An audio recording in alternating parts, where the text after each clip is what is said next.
10h midi. 10h midi. 10h midi. 10h midi. 10h midi. 10h midi. C'est votre matinale éducative. mbokk yeeg xarit yi safoo ànd ak ñun saa su nekk ci Téléécole, la première chaîne de télévision éducative en Afrique au Sénégal, également la 106.1 Radio École, ñoo ngi leen di nuyu di leen dalal ci 10h midi. 10h midi nekk seen matinale 100% éducative. tey ajuma niñ koy faral di defee dinañu waxtaane panafricanisme. dinañ ko xaaj ci ñaari rubrique bu njëkk bi leader de l'ombre ñi ci waxtaane benn figure bu ñuy wax Valdiodio Ndiaye. Deuxième rubrique au cœur du panafricanisme ñi ciy waxtaane panafricanisme et cinéma. man la Ndioba Mbaye nekk présentatrice fii ci Téléécole. nes tuuti ginnaaw rubrique bi dinañu démarrer ak leader de l'ombre wax ci ànd ak Khadim Diop. 10h midi. 10h midi. 10h midi. 10h midi. 10h midi. 10h midi. C'est votre matinale éducative. ni leen ko waxee woon léegi ñu war a tàmbali ak leader de l'ombre wax ci waxtaaneek Valdiodio Ndiaye nekk benn intellectuel homme politique fii ci Sénégal bokkoon ci ñi nga xamante ni joué nañ rôle bu crucial ci développement panafricanisme au XXe siècle ñi ciy dalal ku ñuy wax Serigne Khadim Diop. Serigne Khadim Diop ñu ngi lay nuyu. Soxna Ndioba ñu ngi lay fay bu baax. ñu ngi lay di rafetlu aussi invitation bi. Vraiment c'est une grande fierté pour nous et que c'est pour la première fois et doon na loo xamante ne dinañu permettre ñu waxtaane non seulement Valdiodio mais aussi waxtaane njëriñ yi nga xamante ne amal na ko pour Sénégal muy njëriñ goo xamante ne ba tey jii mi ngi continuer di law si noonu aussi dinañ wax si yan anam wala yan exemple lañu war a tirer si Valdiodio ba tey ñu mën a prôner benn africanisme boo xamante ne dinañu mener vers un développement. Je parle pas de développement du Sénégal seulement mais développement Afrique de manière générale. D'accord sëñ Khadim ñoo ngi rafetluwaat invitation bi nangul gi ñu ko nangul di fàttali ni yaa ngi tudd Serigne Khadim Diop nekk étudiant en master 2 en géographie à l'université Cheikh Anta Diop de Dakar, également secrétaire général du mouvement Les Héritiers de Valdiodio Ndiaye. Alors sëñ Khadim tey suñu bëggoon a xam kan mooy Valdiodio Ndiaye suñu waxee leader de l'ombre dañ koy tuddee noonu ngir ba amaana am nañu ko xamul waaye xëy na tey doon na kuñ dul présenté au Sénégal parce que même à l'école primaire jot nañ ko fa jàngale. waaye ngir mu gën a leer ci suñu bopp fi mu jaar ak participer bi nga xam ne participer na ko ci la lutte panafricaine donc looloo tax tey ñu bëgg koo waxtaane donc boo ñu lan nga ñuy wax ci Valdiodio. Oh, d'accord xam naa si li may njëkkee d'abord mooy wax si juddoom ñu xam kañ la juddu ak fan la. D'abord moom mi ngi juddu le 7 avril 1923. À Dakar, plus particulièrement à Rufisque. Moom nag homme politique sénégalais la comme tant parmi d'autres ñoo xamante ne ñu ngi woon fii comme ñoom Cheikh Anta Diop ñoom Léopold Sédar Senghor ñoom Valdiodio Ndiaye. Je parle encore, je répète pour dire Valdiodio Ndiaye mais je voulais dire Mamadou Dia. Et doon na koo xamante ne tamit li ñu gën a marqué. Surtout en ce qui concerne l'histoire du Sénégal mooy fameux discours bi nga xamante ne xam naa dinañ si ñëw si kanam doonoon na aussi ministre de l'intérieur fii si Sénégal doonoon aussi maire bu Kaolack parce que doon na aussi ministre 2 fois doonoon na ministre des finances donc en résumé on peut dire que noonu lañ ko mën a présenter mais ak avancement émission bi j'espère qu'on aura la possibilité de développer encore yeneen aspect yoo xamante ne mun naa ne day dugaat encore ci présentation de la personnalité en tant que telle. jërëjëf sëñ Khadim ñu ngi lay jaajëfalaat bu baax xam naa balaa ñoo dugg ci ñaareelu laaj bi ñu ànd ak suñu ay téléspectateurs seetaanandoo benn extrait vidéo bu Valdiodio Ndiaye ngir ñi ñuy seetaan baa ñuy déglu gën a xam kan mooy nit kooku di Valdiodio Ndiaye. D'accord. 10h midi. C'est votre matinale éducative. Valdiodio Ndiaye est né à Rufisque le 19 mars 1923. Il est le fils de la reine Adjaratou Sirambodj, issue des Guéloirs du Sine Saloum, et de Samba Langar Ndiaye, prince du Saloum. Il passe son enfance à Kaolack, où il est inscrit à l'école primaire, puis y fait ses études secondaires au lycée Faidherbe, à Saint-Louis. Dès sa naissance, grâce à la loi des 4 communes, il est citoyen français, ce qui l'exempte des corvées obligatoires. Contrairement à nombre d'étudiants, il n'obtiendra pas de sursis pour son service militaire et devra passer son baccalauréat en candidat libre. Dans sa promotion, parmi ses amis, nous retiendrons des grandes figures de l'histoire du Sénégal, comme Cheikh Anta Diop, Cheikh Fall, Birago Diop. Valdiodio Ndiaye sort major des épreuves du baccalauréat. En 1947, c'est pour faire des études dentaires qu'il obtient une bourse, mais, pour suivre ses propres aspirations, il s'inscrit en droit et en philosophie à la faculté de Montpellier. En janvier 1951, il soutient une thèse sur la citoyenneté qui lui vaut la mention très bien, avec les éloges du jury. Malheureusement, malgré les recommandations de ses professeurs, il n'obtient pas de bourse pour s'inscrire au concours de l'agrégation. Il revient donc au Sénégal. Il épouse Clairon Rosa, qu'il a rencontrée à la faculté de Montpellier, et qui, elle aussi, a passé son doctorat de droit. Ils auront 4 enfants. En 1951, il s'installe à Kaolack comme avocat, entre en politique, pour être élu conseiller territorial en 1952, mandat reconduit en 1957. En 1957, avec la loi cadre, il devient ministre de l'Intérieur du premier gouvernement du Sénégal, formé par le président du Conseil, M. Mamadou Dia. Il assume, de septembre 1958 à mai 1959, cumulativement avec sa fonction de ministre de l'Intérieur, les fonctions de ministre de l'Éducation nationale, ainsi que l'intérim de la présidence du Conseil. Le 15 mai 1960, il est élu maire de Kaolack. C'est avec une grande rigueur qu'il gère la mairie de Kaolack. Il se passionne pour la Fédération des villes jumelées, qu'il préside avec succès. Grâce à ces échanges, il va moderniser la ville, construire des infrastructures importantes, routes, bâtiments administratifs, éclairage, avec le souci permanent d'éviter tout déficit. Il devient l'architecte avisé d'une difficile réforme administrative qui supprime les pouvoirs féodaux, lui qui était issu du milieu princier traditionnel. C'est un État moderne, tourné vers l'avenir qu'il s'efforce de construire en créant de nouvelles régions et en prenant en charge la promotion de l'ensemble des communes. Pour réussir son entreprise, il entame de longues négociations qui prendront en compte les réalités historiques, politiques et sociologiques. Ce travail permettra d'établir des bases destinées à consolider l'unité de la nation sénégalaise et d'éviter toute frustration des populations concernées.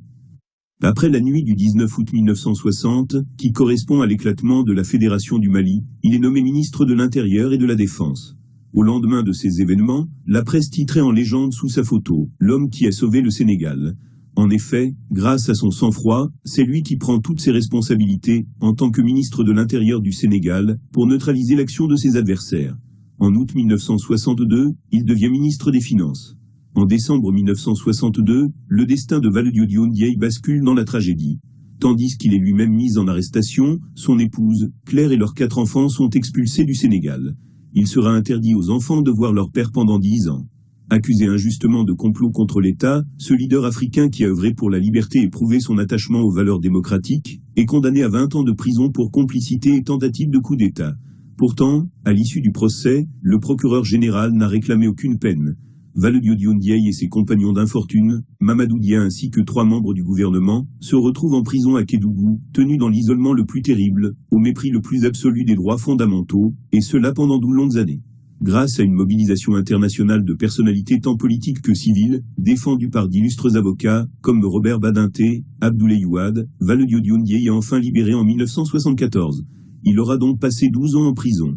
La douloureuse expérience de la prison renforcera sa force spirituelle et sa force de caractère grâce auquel il aura réussi à surmonter l'épreuve.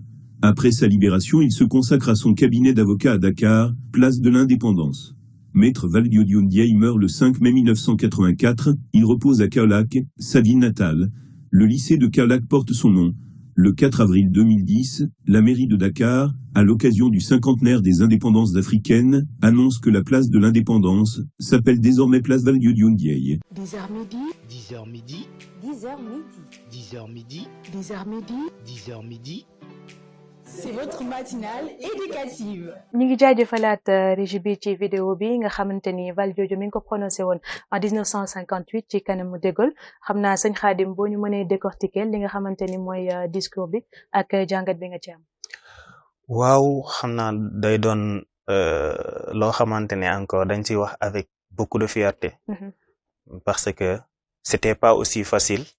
ñu am koo xamante ne mën na affronter le pouvoir colonial à l'époque. Parce que pour un peu emprunter voilà la discipline des historiens. Mën nañ ne dañ nekkoon ci contexte de décolonisation. ci contexte boo xamante ne Sénégal bëggoon na moom boppam waaye Afrique tamit bëggoon na moom boppam. waaye li ñuy gën a jàngat ci discours am mooy le fait que De Gaulle daa ñëwoon juste pour encore feddali kóllëreem ci li nga xamante ne moom lañ doon wax la France-Afrique. voilà mais ci discours am dafa wone carrément que population sénégalaise ak la population africaine de manière générale li leen gënoon a soxal mooy ñu jot indépendance c'est-à-dire moom seen bopp. waaw parce que ci discours bi mu ngi naan li leen soxal mooy indépendance. mooy unité africaine. ak aussi la fédération. c'est-à-dire def le tout ba boole Afrique mu doon benn te yaakaar naa ne tey bu ñuy wax panafricanisme c'est pas quelque chose loo xamante ne ça doit être limité. et que man dama jàpp que même le politicien en tant que tel ki nga xamante ne tey dafa am fu mu bokk en matière de politique. dafa war a am benn rôle bu mag bu mu jouer ci panafricanisme parce que bu fekkee rek xam nañ exactement lan mooy politique. voilà ñoom c'est à part ci politique lañ jaar pour mën a arriver fii tey. parce que moom mën nañoo rappeler que ci parti socialiste la bokkoon. mais boo xoolee tey li nga xamante ne mu ngi ko doon doxalee dafay wone carrément bëgg Afrique donc dañu naan lépp looy def rek da nga koy commencer d'abord fi nga dëkk mooy bu fekkee ne voilà buñ nga ma contrôler je vais parler ci benn kii wolof. comme béy ci say weewu tànk j'espère. voilà et loolu noonu aussi moo tax le fait que ñoom ñu commencé tey combat bi biir Sénégal aussi divulguer ko partout dans l'Afrique c'est aussi quelque chose qui montre encore une fois ban agencement la panafricanisme war a jël ak aussi booy woote panafricanisme nan nga war a doxalee. parce que tout Africain doit être panafricain parce que être panafricain c'est aussi aimer l'Afrique. et nous sommes obligés d'aimer l'Afrique parce que même diine daf ko santaane bëgg sa réew. donc loolu noonu doon na loo xamante ne aussi bokk na ci yi nga xamante ne war nañ ko jël comme exemple ci Valdiodio et surtout à travers discours boobu noonu. mu ñëwaat ci leneen mooy courage bi c'est-à-dire njàmbaarte gi nga xamante ne wone na ko parce que du woon moom kese moment boobu noonu am na ñeneen ñu fi nekkoon. xam naa jarul ñu ci xuus waaye am na ñeneen ñu fi nekkoon ñoo xamante ne ñoom ñoo gënoon a placé wu tey pour wax ak De Gaulle pour au moins voilà éclaircir wax ko carrément que c'était l'heure voilà de signaler une rupture. voilà benn rupture boo xamante ne daf ñu doon permettre encore une fois ñu orienter wu vers le développement endogène de notre territoire. Lorsque je parle de territoire aussi, je fais allusion à l'Afrique de manière générale parce que tey yaakaar naa différentes formes d'intégration yi nga xamante ne jot na fi am yaakaar naa ne war ñu woon am ay ñaar ba ñett forme d'intégration africaine tey li ñu waroon a am mooy benn forme d'intégration mooy l'Afrique unie. ñu def le tout ba fédérer tous les pays d'Afrique au sein d'un bloc. Ce qui va surtout nous permettre de se lancer vers notre développement. Et notre développement ne pourra pas être mené par des étrangers parce que fii ku nekk rek li nga xamante ne mooy jëmale sa dëkk kanam moom ngay wut. parce que tey buñ demoon tamit Sénégal taxaw beneen dëkk taxaw yow li nga xamante ne moom mooy jëmale Sénégal kanam moom moo lay intéressé parce que fa nga dëkk budul loolu noonu sax déjà et que nga nekk de nationalité sénégalais y a quelque chose loo xamante ne dafay sonné même bu fekkee ne yow sa bopp bëggoo ko convoquer muy fës mais amour boobu noonu bi nga xamante ne c'est envers la patrie à chaque instant day dévoilé wu donc may waxaat rek encore une fois il faut que ñu bëgg d'abord suñu dëkk buñ bëggee suñu dëkk ba pare ñu bëggante suñu biir pour mun a assurer développement parce que différentes voies yi nga xamante ne ñooy mener vers un développement yaakaar naa ne il faut d'abord ñu am benn unité ku nekk am loo xamante ne di nga ko motalee sa morom en termes voilà surtout des interactions qui doivent se tenir entre les différents pays. Exactement alors sëñ Khadim ñu ngi rafetluwaat leeral yi jàngee nañ ci lu bari bari mu mel ni tey jii ku ne mën na jàppee Valdiodio Ndiaye comme un leader ndax leader mooy ki nga xam ne day influencer tey jii nekkatu fi waaye ay idéom ay xalaatam doon na loo xam ne ndaw ñi ñu ngi ci inspiré wu donc tey jii ba bu ñuy wëyal ay lutte panafricaine di ci mën a inspiré wu muy loolu mu fi bàyyi tey héritage am donc ci loolu dinañ xuus ci ñaareelu laaj bi mooy comment penses-tu que Valdiodio Ndiaye a influencé la société sénégalaise naka la Valdiodio influencer société sénégalaise. Voilà, je vais encore puiser mes propos toujours dans son discours encore parce que il disait que discours bi muy lancé devant De Gaulle daa nekkoon benn kii boo xamante ne tey ñëpp ko bëggoon c'est-à-dire c'est quelque chose voulu c'est-à-dire quelque chose loo xamante ne la population mu ngi ko jàppoon mais amu woon les moyens aussi voilà la population ne pouvait pas du tout emprunter les voies qui doivent surtout la permettre de voilà c'est-à-dire de demander ce qui lui revient de droit donc mu doon loo xamante ne tey ma waxaat rek côté njàmbaarte voilà parce que moo njëkk si lépp waaw lépp loo xamante ne tey yaa ngi koy def na doon loo xamante ne da nga siy jiital ngëm-ngëm mu leer la carrément que amul dara loo xamante ne mën na la koo teree def voilà donc Valdiodio tey comme aussi Mamadou Dia lépp li nga xamante ne ñoom mettre loon nañ ko sur la table c'est surtout loo xamante ne daf ñu doon yóbbu si li nga xamante ne mooy développement donc mooy expliquer que ne tey ñoom biñ demee ba acquérir les connaissances mënoon nañoo toog en France parce que am na ñu koy def mais ils ont décidé de revenir en Afrique de fournir leur pays de servir leur pays voilà et aussi loolu noonu day wone rek que boo génnee aussi lépp loo xamante ne am nga ko daa war a doon loo xamante ne dafay njëriñ sa dëkk mais warul doon loo xamante ne dafay voilà da koy lor donc yaakaar naa ne comme côté boobu noonu aussi dafa jara bàyyi xel voilà donc j'espère que j'ai répondu à la question sinon voilà nga rappelez-moi quoi donc voilà toujours aussi pertinent santaat nañ la ci encore donc ñu ñëw ci laaj bi si topp donc ce sera ban impact la Valdiodio Ndiaye am ci mouvement panafricain ndax tey jii ku ne xam na Valdiodio bi mu ñibbisee donc ak bi muy nekk Sénégal donc bien vrai que ñoom panafricanisme moderne xaw nañ ko lal kon boo nee panafricanisme moderne dina bokk ci les pères fondateurs joué ci rôle bu am solo donc ban impact nga yaakaar ni Valdiodio Ndiaye am na ko ci mouvement panafricain yi donc les mouvements de lutte.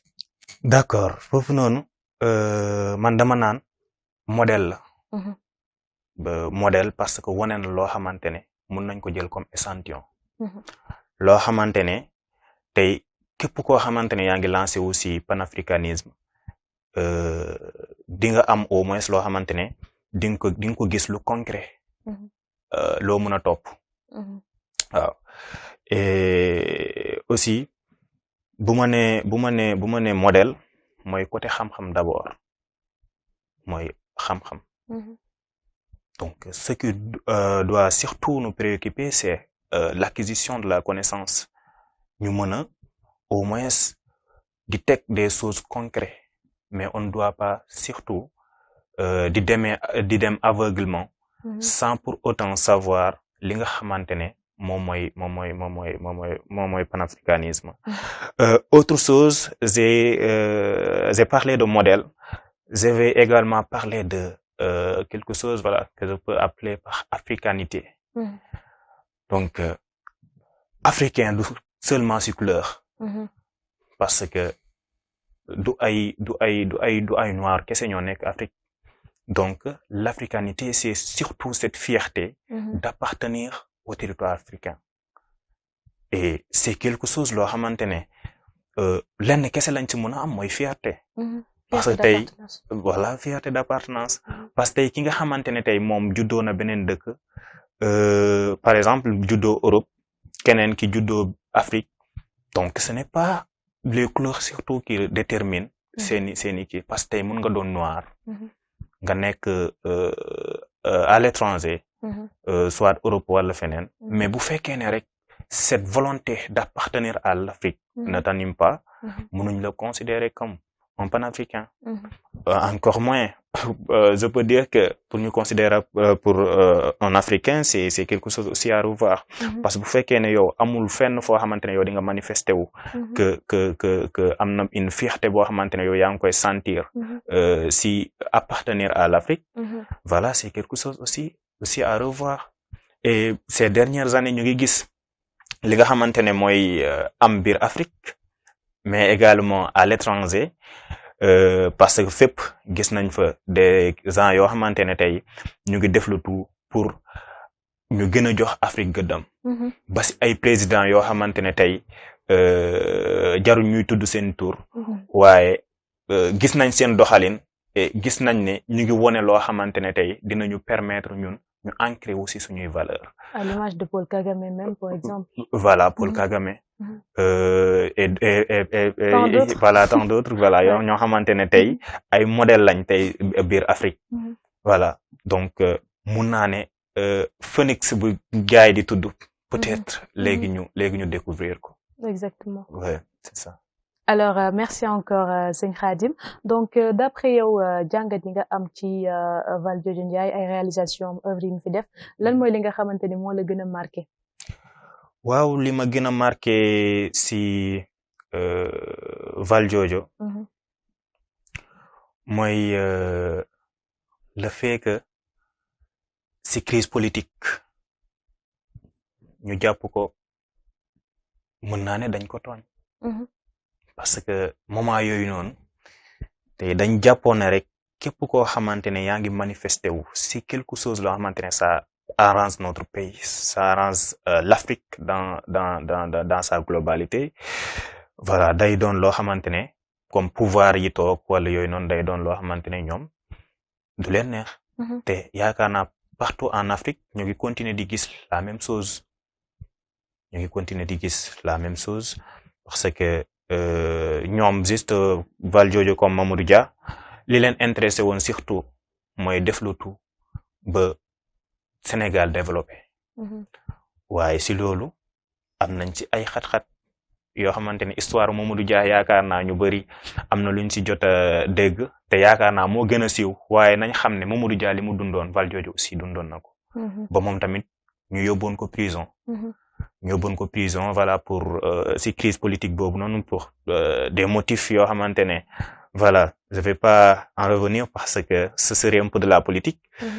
Mais finalement bàyyi nañ leen ñu bàyyi leen si des choses yoo xamante ne on savait carrément que ne voilà ay tuuma la woon. Mais c'est quelque chose loo xamante ne freiné na seen carrière politique. Parce que tey nga jàpp nit ki si luy dem si ay 10 ans, voilà, soit loo xamante ne mu ngi avoisiner les 10 ans, c'est quelque chose loo xamante ne surtout day impacter nit ki. Parce que nit ki déjà am na ay situation yoo xamante ne bu ko dundee rek tey bu ñëwaatee balaa moo mën a nekkaat, c'est-à-dire dugga si rang yi, ce serait un peu difficile parce qu'il y aura forcément un avancement par rapport à ce qui a été vécu. Voilà. Et que tey loolu noonu Sénégal jaral ko ba ñu yóbbu ko si genre situation yooyu noonu. parce que amaana bu fekkoon ne dafa toppoon si range c'est-à-dire di xool li nga xamante ne ñi fi nekkoon moo leen neex di dox si lu leen neex affaire yooyu noonu sans pour autant penser à l'Afrique voilà amaana mënoon nañ koo bàyyi après mu nekk fii sans aucun problème voilà mais seulement que y avait une volonté de servir la volonté de servir son pays et voilà le patriotisme voilà et yaakaar naa ne patriotisme daa doon loo xamante ne aussi comme sànq si sa question pour revenir si mooy li ñu marqué aussi mooy patriotisme bi nga xamante ne aussi mi ngi ko doon wone waaw patriotisme mënut a weesu nga ñëw dem wuti xam-xam ñëw pour njëriñ sa dëkk patriotisme mënut a weesu aussi nga taxaw ngir sa dëkk moom boppam donte ne jusqu'à nos jours am na ñuy ruumandaan nekk suñu indépendance affaire yooyu noonu mais moi je dis que notre indépendance elle est acquise parce que tey mën nañ ne Sénégal république la et que on a des valeurs ce qui nous reste c'est surtout de développer nos valeurs donc il nous faut une valorisation de ce qui est là c'est-à-dire ce qui a été légué par nos ancêtres mais tey bu fekkee ne tey ñu ngi am toujours benn faiblesse envers c'est-à-dire envers les blancs je dirais pas blancs mais voilà c'est-à-dire français ou bien autre chose c'est-à-dire des kii yoo xamante ne nekkuñ des africains bu fekkee ne rek ñun ñu ngi dem ba léegi di leen bëgg a roy donc xamal ne des na li ñu war mooy ñu xool li nga xamante ne fekk nañ ko fi nu ñuy def ba valoriser ko ba ñeneen ñëw di ko kii c'est-à-dire di topp la même chose voilà. alors sëñ Khadim ñu ngi lay santaat bu baax ci leeral yi donc wax nga sànq ba tudd wàllum demu kaso Valdiodio donc mën nañ xam arrestation boobu lu ko waraloon ñaareel bi ndax yow tu trouves que arrestation boobu c'était fondé ndax amoon nañ ay raisons yu waral ñu def ko ak ñaata at la dundu kaso. Pour revenir si nombre d'années yi voilà serait quelque chose qui nécessite peut-être j'espère que c'était 12 ans parce que peine bi ëppoon na loolu noonu mais dañ ko wàññi parce que intervention avocat yooyu noonu comme sànq ni ma ko waxee rek mooy comme Mamadou Dia rek mooy volonté manifeste bi nga xamante ne ñoom ñu ngi ko doon am si wone que Sénégal comme am na ay voies yi nga xamante ne mun na ko emprunter pour mu am li nga xamante ne mooy développement donc si kii yooyu noonu da ngay dem finalement ba population bi si boppam yaay gën a jege population bi et ni ngay gën a jege population bi aussi di gën a gagner seen confiance et amaana loolu noonu fekkee président la boo xamante ne peut-être mu ngi am lu muy ruumandaat comme ay comment dirais-je voilà ay coup d'état ou des choses comme ça dañuy jàpp ne ñooñ noonu bàyyi leen si biti danger la donc moo waraloon finalement ñu jël leen yóbbu leen prison comme ni leen considéré woon comme ay opposants politiques kon loolu yàgg na am ci réew mi et ñu ngi continuer ba léegi di ko dund j'espère que dina dakk voilà jeex na jàpp naa ne jeex na quoi d'accord amaat na solo donc jàngat yi nga ci amaat ba tey bëggoon nañu xam yan idée ak yan valeur nga mën a jàppee donc moo gënoon am solo ci dundu Valdiodio Ndiaye par exemple ci nit ki mu doon hormis politicien bi mu nekkoon journaliste bu doon bind di utiliser plume pour dénoncer yenn yi yëpp maanaam nit ki en tant que tel la personne de Valdiodio Ndiaye yan valeur nga jàpp ci moom. voilà valeurs yi mënut a romb africanité bi nga xamante ne maa ngi ko doon tudd mooy gëm sa bopp gëm li nga doon waaye tamit bëgg sa bopp bëgg sa réew bëgg sa réew aussi mooy bëgg ñi nga xamante ne ñoom nga partager sa réew te yaakaar naa ne courage rek bi nga xamante ne tey moom mi ngi ko doon manifester tey di teewal dëkkam fu ne loolu rek day wone xol bu set day wone aussi mbaax parce que tey li nga xamante ne yaa ngi koy def pour ñeneen amaana du pour ñeneen sax mais pour sa bopp mais en même temps pour ñeneen donc loolu noonu rek déjà boroom xol bu rafet a ko mën donc loolu noonu doon na loo xamante ne war nañ ko di roy mooy bul di concentré wu toujours rek ci sa bopp naan carrément que ne lii bu ma ko defee amaana man buñ ma kiyee ñeneen ñi fee la ñuy toog di kii yow li nga war a def ko nga xam carrément que da nga ko war a def ndax mission la boo xamante ne day tegu sa kaw et que mënoo ko daw voilà responsabilité fu ne lay jógee mën nga jékki-jékki benn responsabilité ni ñëw tegu sa kaw y a une chose loo xamante ne aussi da koy illustrer mooy par exemple actuellement notre président amaana y avait des moments yoo xamante ne yaakaarutoon que ne dina doon président mais responsabilité yàlla koy joxe et que da ngay toog bu tegoo sa kaw xamal carrément que ne sas nañ la jox nañ la mission boo xamante ne tey war nga ko mën a dérouler voilà et j'en profite également pour saluer le travail du coordinateur Abdou Thiam parce que muy guddi di bëccëg des fois amaana ñun dañ doon toog wala nekk ci yeneen préoccupation mais da doon nekk di daw ci des choses yoo xamante ne tey c'est pour l'unité africaine et que parmi loolu mun naa wax ci marche Dakar Bamako bi nga xamante ne ñoom mëne nañ ko à pied quitter Dakar et aller jusqu'à Bamako donc loolu noonu mun naa ne patriotisme dëgg moo ko mën mais aussi panafricanisme si vrai sens bi voilà et que à part ki yooyu noonu damay gis yenn yoo xamante ne aussi dama koy roy ci moom voilà même la façon de s'habiller voilà s'habiller voilà d'une manière boo xamante ne ça nous appartient voilà des fois dama koy tooñ di ko taquiner noonu mais vraiment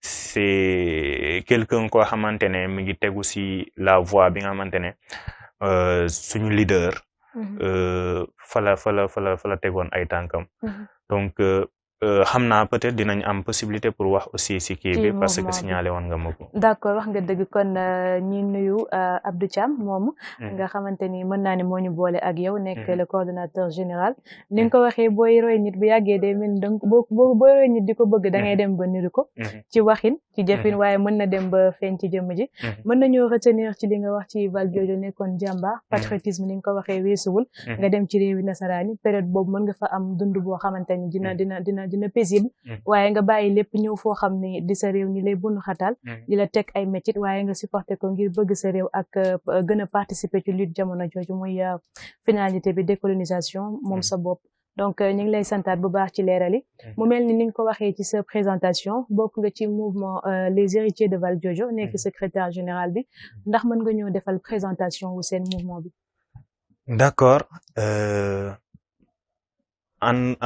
Encore maa ngi lay remercier le fait que nga permettre ma aussi may wax ci mouvement bi parce que mouvement les héritiers j'espère que c'était dans des moments un peu particuliers c'est ay moments yu difficiles ci lañ ko créé woon contexte voilà ci contexte Covid parce que moment yooyu noonu mu ngi tombé woon juste ñu doon def licence 2 parce que boobu Covid bi jàll na waaye ba léegi amuñu woon les possibilités de se retrouver à l'université voilà pour en parler voilà boobu noonu ñu ngi ko topp et à distance on a eu à organiser des réunions wax ci Valdiodio affaire yooyu noonu et au fur et à mesure ñuy dem finalement biñ demee ba am possibilité rencontrer je me rappelle très bien c'était au pavillon S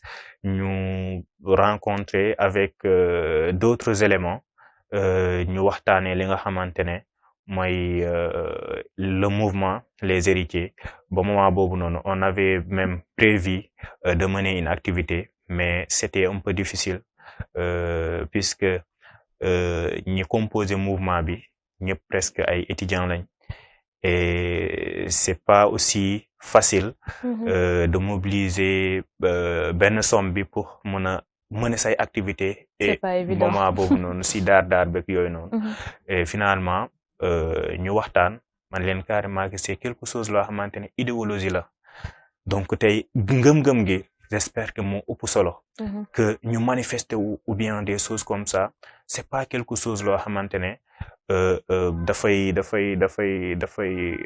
doon loo xamante ne c'est évident li nga xamante ne moo ëppoon solo mooy ñu investir de manière personnelle ku nekk joxe sa bopp au moins pare pour contribuer quelque chose si li nga xamante ne carrément mooy gën a fësal liggéey gi nga xamante ne moom amaloon na ko fii si Sénégal mais également def le tout ba ñëpp ràññee ko parce que gis nga ni turam des na fës te amaana def na loo xamante ne Sénégal fii nii kenn defu ko donc tey li nga xamante ne mooy riyeeg yu mel noonu te yaakaar naa ne war nañ ko mën a tuddee léegi nag mouvement bi biñ ko kii ñu tuddee ko les héritiers de Valdiodio et dañ tuddee mouvement bi les héritiers de Valdiodio mais mouvement bi nekkul mouvement boo xamante ne daa spécialisé wu si Valdiodio Ndiaye parce que buñ ne les héritiers de Valdiodio mooy surtout Valdiodio lañ jàppee comme royukaay seen figure voilà mooy suñu figure et que tey mun nañoo mener une activité boo xamante ne par exemple on va parler de Mamadou Dia mun nañoo mener beneen activité boo xamante ne dañuy wax si Cheikh Anta Diop donc képp koo xamante ne tey figure nga biir Afrique tey ñun pare nañ pour def lu tout ba bépp activité boo xamante ne daf la concerner ñu mun si taxaw ndaxte ñun aussi daf ñuy permettre ñu am ay royuwaay ñoo xamante ne tey ñoom la ñuy gis comme des modèles yoo xamante ne ñun tey mun nañ leen roy si li nga xamante ne mooy xam-xam roy leen tamit si li nga xamante ne mooy patriotisme mooy bëgg sa réew waaye tamit roy leen si li nga xamante ne mooy ngëm-ngëm voilà donc ñu tuddee mouvement bi les héritiers de Valdiodio et may saluer aussi Mass Diop je me rappelle très bien moom moo ñu defaraloon logo bi moo ñu ko defaraloon gratuitement offrir ñu ko donc moom aussi pour wone benn contribution bi nga xamante ne moom aussi amaloon na ko dalay woon que ne rek Sénégal ñu bëgg seen réew ñu ngi fi waaye aussi dañoo am lenn luñ manqué mooy suñuy figure dañ leen desee xam tey ni yeneen dëkk yi tey di mën a waxtaanee tey seeni leader tey ñu leen di tudd ba fépp foo taxaw seen voix di sonné tey ñun war nañoo def le tout ba suñuy leader aussi ak képp ku muntu doon koo xamante ne contribuer na tey si li nga xamante ne mooy développement wu Sénégal wala li nga xamante ne mooy indépendance Sénégal wala autonomie tey ñu doon ñoo xamante ne dañ leen di fësal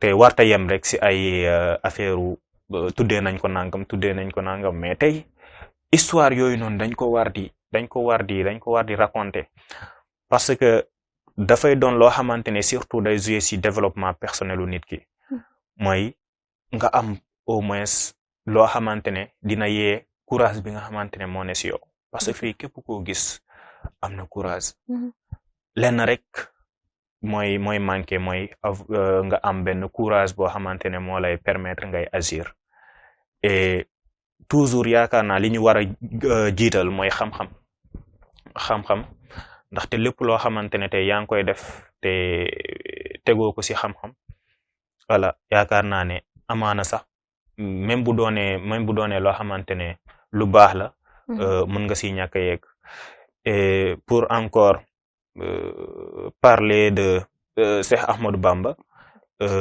mooy tey boo ñëwee si Kunkaati man amaana li nga xamante ne tey ñu ngi ko fay jàngale si njëriñu xam-xam ak ki nga xamante ne tey mu ngi sàkku xam-xam yan taxawaay tey moom la war a am te loolu noonu tey boo xoolee li nga xamante ne développé na ko si wax jooju noonu mooy tey yar gi nga xamante ne tey yow moment yi ngay sàkku xam-xam yar gi nga xamante ne yow moom lañ lay imposer ba tey yow nga mën a yegg fi nga yegg te yaakaar naa ne tey bu fekkee da nga tàggat sa bopp si yenn yi ba yegg fi nga yegg amaana amul dara loo xamante ne tey dina la ko mën a yàqal loo xamante ne peut-être ay yeneen acte la yoo xamante ne ce ne seront pas des actes yoo xamante ne ce sont des comme ay actes yu ñuy saluer lay doon. Voilà. D'accord jërëjëf sëñ Khadim leeral yi amaan na solo donc pour apporter une petite contribution ci li nga wax sànq man jàpp naa tey jii chaque jour dama koy wax avec mouvement yi ñu am fii au Sénégal ñoo xam ne ce sont des panafricains wala li leen ñor mooy le développement de notre pays la croissance économique et tout man jàpp naa li ñu war a gën a dooleel mooy ni nga wax sànq ci ñàkk xam du ñoom ñoo nekk ni ma koy mën a waxee loo xam dañ ko tey mais je dirais que ay victimes lañu si parce que buñ nekkee ñoo xam ne dañoo juddu màgg dugg école bi ñu war a jàngal suñu ay mag école bi ñu war a jàngal suñu propre histoire mais dañu jox histoire boo xam ne ça a été falsifié jàngal ñu ñoo xam ne amuñu benn rapport ak ñun parce que école da ngay jàng ba sori même au lycée ay tubaab lañ lay jàngal nasaraani seen ay histoire buñ lay jàngal histoire par exemple ay mur de Berlin ay loo xam ne ça ne nous concerne pas donc loolu tamit dina def jeexital ci xale bi boo wax nga ci wàllum développement personnel mooy complexe bi ndax boo nekkee xale ñu la batterie diw moo ko defar nga nekk xale ñu la lii diw moo ko defar te lépp nekk ay occidentaux yi dara amoo loo xam ne dañ koy contre wala ci dara mais day baax aussi nga wax ko ni ko sa maamkat wala sa diw nangam ku bokk ci yow muy africain moo fi def lii mais par contre loolu lépp duñ la ko jàngal te day indi benn complexe boo xam ne dañuy yaakaar ni chaque jour race inférieure lañ donc loolu dina jouer bu baax a baax donc jàpp naa képp koo xam ne yaa ngi fi bokk ci mouvement yi panafricain yi li nga war a njëkk a jiital mooy pourquoi pas dëkk bu ne nga am fa ay mouvement boo xam ne moo leen fay teewal te finalité bi day nekk rek di xamal xale yi pourquoi pas def ay pétition wala regroupé wu panafricain yëpp ndax mouvement yi bari nañ te ñoom ñëpp ñoo bokk ay vocation donc pourquoi pas ñu proposer loo xam dañuy insérer loolu ci école yi bañ mën ko xam ndax ñoom ñëpp bañuñu ko mais dañ ko xamul jàngaluñ leen ko donc loolu proposition la également nga wax ko tudd lu am solo muy téere boo xam ni ku tedd ki Xaadimu Rasul moo ko bind muy Kun Kaatiman alors loolu mënoon na ci nekk loo xam dañ koy teel a dugal très tôt même à l'école primaire jàngal ko xale yi ñu màggaale ko ndax loo xamante ni tënk na ci comportement bu nit war a am suy sàpp xam-xam loolu la ci sëriñ bi taalif kon yooyu yëpp ay proposition lañu lay jaajëfalaat bu baax donc bëggoon nañ nga wax ñu Cheikh Valdiodio Ndiaye donc héritage bi mu fu bàyyi héritage boobu loo ñu ci mën a wax bi ngeen di inspiré wu bu mën a wéyal seen ay combat d'accord buñ ne héritage mooy li nga xamante ne bàyyee nañu ko comme ay valeur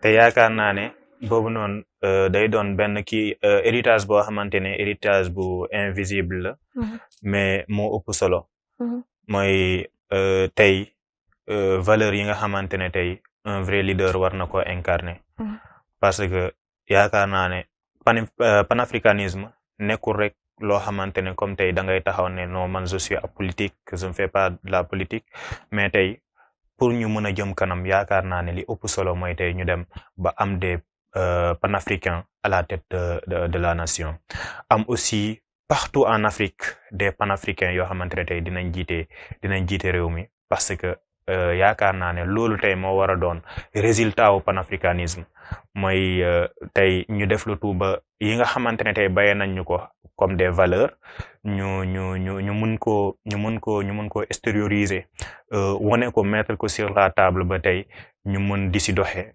aussi mën di ko jàngal suñuy rakk waaye tamit di jege suñuy mag pour ñu gën ñu wax leneen loo xamante ne tey dinañu mën a permettre ñu tegu si yoon bu baax bi yoon bi nga xamante ne tey ñun mën nañu dem ba atteindre li nga xamante ne mooy suñu objectif ñun ñëpp parce que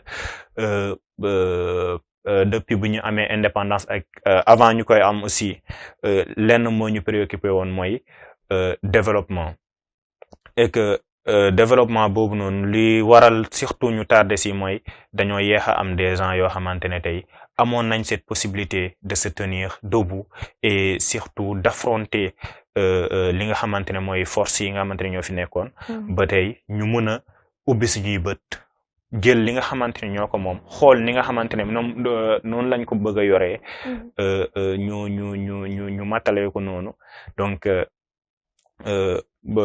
dama bëgg a waxaat rek que ne tey dañuy woo suñuy président pour ñu nekk des panafricains suñuy ministre doon ay panafricains suñuy DG et tout doon ay panafricains te kii boobu noonu mooy comme sànq li ma doon wax africanité boobu mooy def le tout ba li nga xamante ne carrément moo ñu soxal fii nii di suñu développement ñu def le tout ba mettre ko devant voilà pour bàyyi lépp loo xamante ne tey rek doon na loo xamante ne duñ jëmale kanam te yaakaar naa ne service bi nga xamante ne Valdiodio ak yeneen figures yi tey jot nañ ko rendre Sénégal day doon loo xamante ne lu ñuy saluer la te warta fay mukk te tey pour mu ñàkk a fay ñun ñoo war a def le tout pour mettre sur place loo xamante ne ça va surtout rendre leur œuvre publique.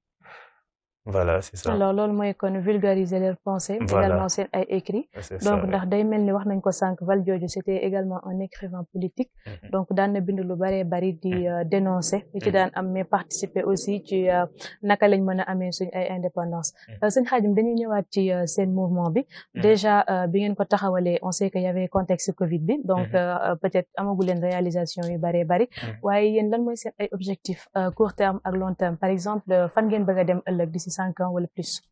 D'accord li nga xamante ne moom la ñuy njëkkee moment bi mooy def lu tout ba ñi nga xamante ne tey ñoom ñoo jege woon Valdiodio tey ñu def le tout pour récolter encore pour collecter je veux dire des données yoo xamante ne tey dinañu permettre ñu gën a wax de façon objective si personnalité bi loolu bu weesoo aussi ñu def le tout pour vulgariser li nga xamante ne mooy liggéeyam te loolu noonu puisque nous sommes des étudiants pourquoi pas même di def des journées yoo xamante ne dañ koy dédié à Valdiodio Ndiaye mais également ñu tourner vers l'œuvre scientifique c'est-à-dire la rédaction de textes qui vont surtout parler de la personne voilà en dehors de cela aussi ñu dinañ def le tout ba développer partout je dirais en Afrique parce que duñu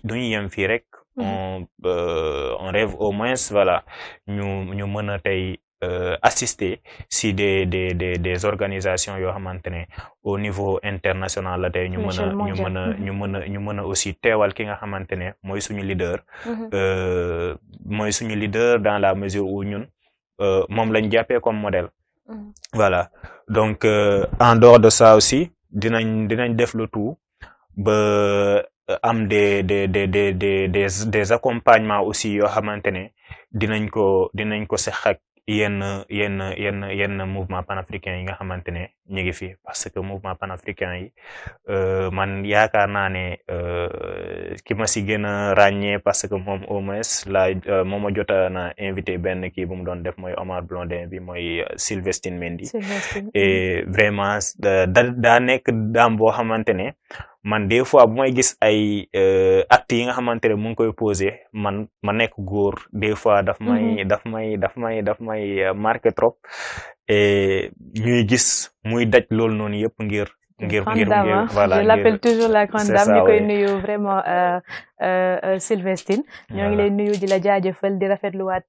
liggéey bi duñu tàyyi ci buñ lay tudd wala ngir ku koy mën ci tudd dañ ci am mbégte ndax danga ko tudd rek ma reetaan ngir dama kaa xam di ko topp gis li muy daj ci terrain bi nekk également jigéen ju mën góor donc ñu ngi koy nuyu di ko jaajëfalaat waaw c'est ça parce que moom ma jotoon na invité si journée Omar Blondin bi et ma dem foofu noonu aussi ma gis seen kii c'est-à-dire ni ñuy dérouler seen activité et c'était aussi pour la première fois te Nalla moom ma boole woon ak moom mooy Pape Nalla Dieye moom moo ma boole woon nag moom juste ba mu demee France parce que puisque moo nekkoon coordonnateur bi mu demee finalement si la ko Sylvestine coordonné. Et vraiment ça me faisait plaisir de voir surtout une dame voilà se comporter comme ça. mooy surtout leadership féminine. Donc doon na loo xamante ne tey dañ ciy ñaax surtout jigéen ñi. mooy ñu def le tout pour intégrer mouvement yi ak foo munti bokk aussi ak liggéey boo munti kii déjà yow sa bopp dañ la si woo la si panafricanisme. te xam naa déjà yaa ngi si. parce que nekk panafricain mënut a weesu tey ngay mener des plateaux yoo xamante ne ça parle déjà de l'africain du panafricanisme et dañ la si jaajëfalaat bu baax a baax et aussi di la encourager si liggéey bi. te voilà xam naa ne peut-être di nga ñëw rejoindre ñu ci. sans doute inchallah donc à part ça mu mel ni am na bés bu nga fay jagleel bés boo xamante ni day commémorer génn àddunaam. waaw mu mel ni am na it bés boobu ay activités yu ngeen ci mëne. waaw c'était nag quelque chose loo xamante ne dafa xawoon a jafe parce que ñun comme je l'ai tantôt dit mooy université fi ñu nekk nii des fois c'est un peu difficile ngay mën a yenn activités yi surtout da ngay am des éléments yoo xamante ni ñëpp duñ nekkandoo même endroit. waaw mais nag dinañ def le tout ba organiser benn journée boo xamante ne. amaana buñ ko mettre sur place dinañ la aviser comme ça. on aura la possibilité encore une fois de divulguer voilà. Inch'Allah télécole mën nañ leen accompagner. voilà c'est ça l'objectif. c'est ça oui ce qui est prévu. dinañ aussi jéem a am une collaboration avec certains éléments. Par exemple am na benn mouvement boo xamante ne mi ngi Kaolack bu tudd Merval mooy étudiants yi nga xamante ne ñoom ñoo génnee lycée Valdiodio Ndiaye. et ñu xamee ko si Merval. et ki tax ma xam ko aussi di Lamine Thiam Mamadou Lamine Thiam moo tax ma xam ko et genre kii yooyu noonu yëpp day doon ñoo xamante ne tey war nañ mën a collaborer ak ñoom pour surtout li nga xamante ne mooy mouvement bi ñu gën ko élargir.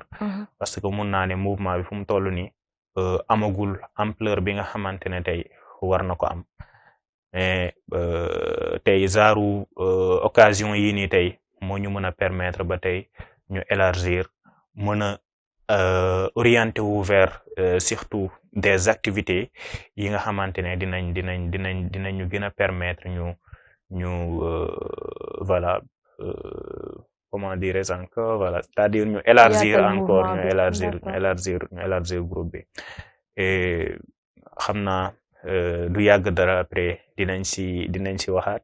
Inch'Allah dinañ ko xaar leen ñaanal seen objectif yi ngeen atteindre ko. mën na réussir ba mouvement bi ñu koy dégg fu ne. Sëñ Khadim santaat nañ la bu baax. ci jàngat yi leeral yi tax nga tey ci également man mii rek amoon na yoo xam ne xawma ko woon ci Valdiodio. mais à travers l'échange émission bi jàng naa ci lu bari loo xam dina ancré sama boobu ba dootuma ko fàtte. ñu ngi lay jaajëfalaat bu baax déjà sa teewaay ak sa contribution yombalal nga ñu ko.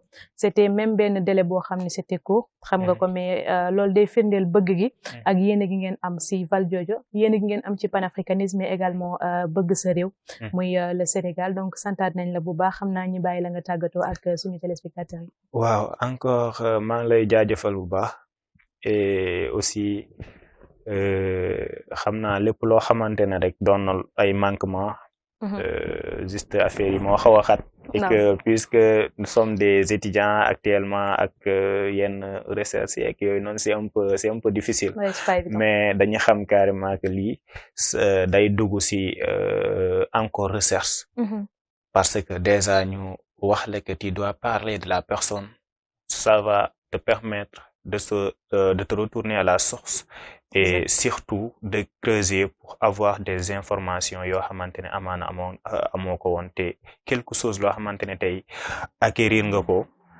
moment yooyu noonu day doon quelque chose de plus loo xamante ne da lay permettre tey ak feneen fu ñu la munti woo di nga mën a wax de façon précise et vraiment may nga ñu opportunité boobu noonu te invitation bi boo toogoon ba tey woo ma aussi je vais venir parce que on doit surtout avoir cette courage voilà d'affronter ces genres de débats et dina doon gën a neex aussi ñu am benn moment boo xamante ne dinañ doon am une possibilité de débattre surtout du panafricanisme avoir aussi yenn kii yoo xamante ne dinañ mën a débattre si développement endogène def lu tout ba li nga xamante ne carrément moo soxal suñu dëkk ñu mettre ko sur la table waxtaanee ko et si tàggatoo bi aussi damay rafetlu sa taxawaay di rafetlu bu baax aussi taxawaayu télé école surtout parce que man li may wax rek mooy que suñu génération bii ni dañu am sens mooy dañuy tomber si benn digitalisation boo xamante ne tey am nañ tout tey da ngay toog sa canal nga seetaan télé école et tey seetaan télé école tey njàng la naa depuis suba ba ngoon émission yi nga xamante ne ñu ngi koy teg yëpp ça parle de l'éducation oui. donc day wuyu tur bi nga xamante ne ñu ngi koy woowe muy télé de l'éducation donc ñu ngi rafetlu bu baax a baax seen liggéey et aussi di leen ñaax parce que tey yéen a ngi permettre encore une fois jeunesse bi ñuy am au moins fenn foo xamante ne dinañ fa extérioriser seeni xalaat et day doon aussi loo xamante ne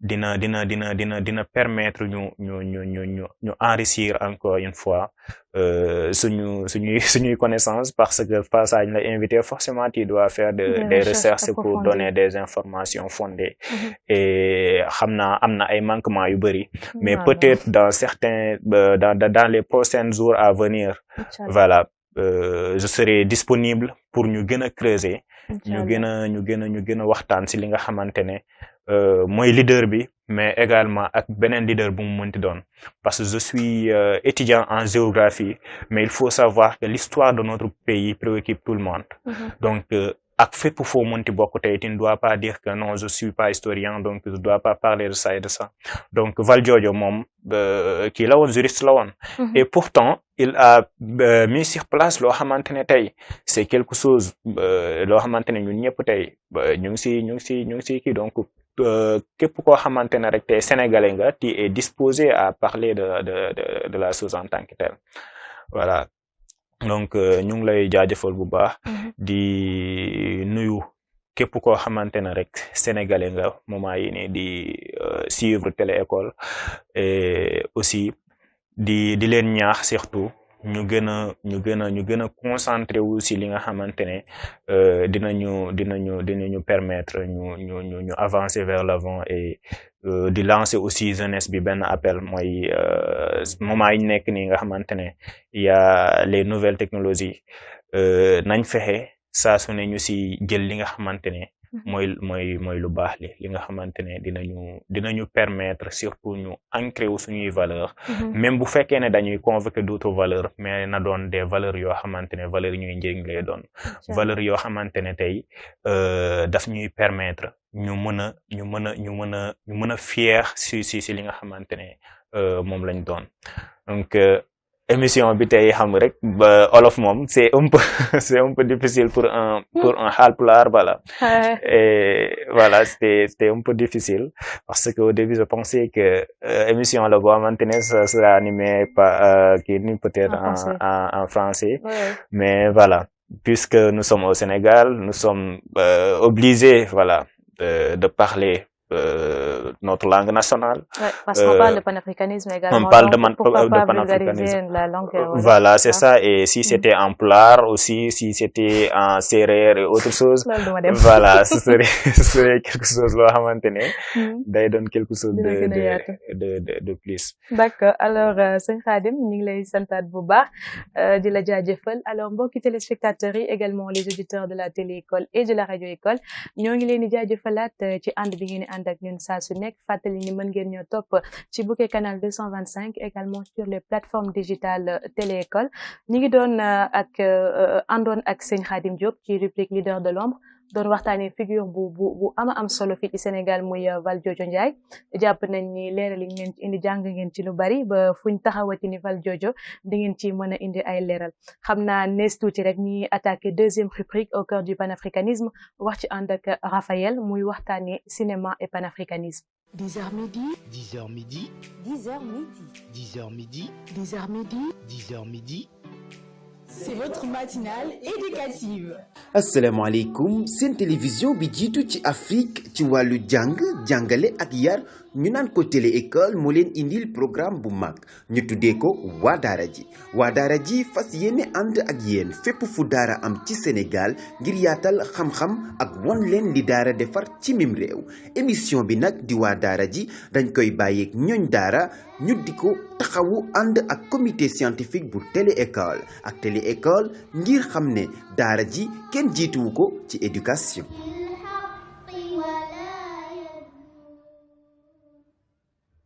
Dix heures midi. 10h midi. 10h midi. 10h midi. 10h midi. 10h midi. C'est votre matinale éducative. mbégte lay doon saa su nekk di ànd ak yéen ajuma ji jot di waxtaanee panafricanisme agsi nañ ci deuxième rubrique nekk au cœur du panafricanisme ñi ciy waxtaanee panafricanisme ak cinéma ñi ciy dalal suñu invité bi di Raphaël Oussou ñoo ngi lay nuyu di la dalalaat. Merci maa ngi lay fay ci invitation bi.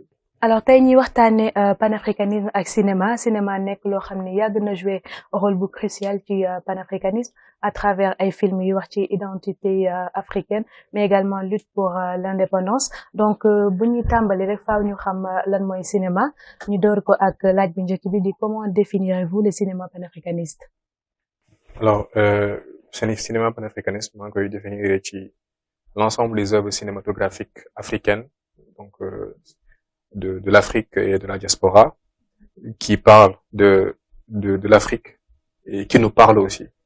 Voilà, on l'a pu définir en quelque sorte. nañ ko léegi xam ni joué na rôle boo xamante ni bu crucial la ci développement panafricaniste donc selon sa jàngat ak li nga yëngu di cinématographie lan nga mën a wax ci cinéma nan la joué rôle ci wàllum panafricanisme mais également promotion bi.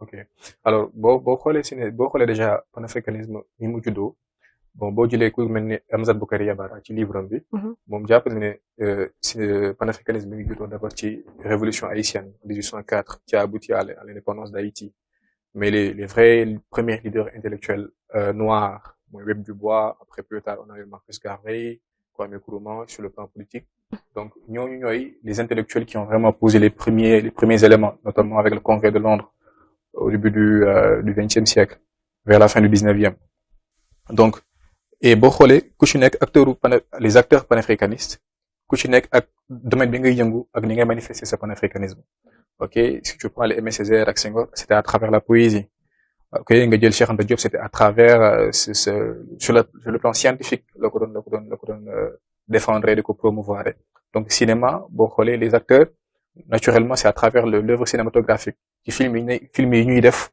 lu ñu koy bind ak lu ñuy raconter qui parle de l'africain et qui nous parle comme li may wax mën nga bind benn film tourner benn film qui parle de l'Afrique mais qui ne parle pas forcément à l'africain mën nga def benn film ma seetaan ko mais gisuma ci sama bopp xëy na ni nga ko raconter la wala ni nga ko defee la donc effectivement on a vraiment eu des précurseurs du cinéma africain qui au-delà de l'art esthétique ont vraiment abordé des sujets yoo xamante ne tey africain bi ba tey ñuy wax ak yow sax c'est des sujets boo xam ne boo ko tegaatee ci kaw table bi mën nañ ci débattre ay heures quoi.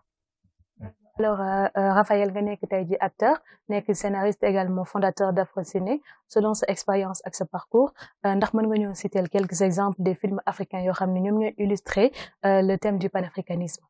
alors man celui que je considère comme le GOAT the greatest of all time Ousmane Sembène et l'ensemble de sa filmographie boo ci jël rek ça peut faire l'objet d'un cours ou d'une masterclass quoi.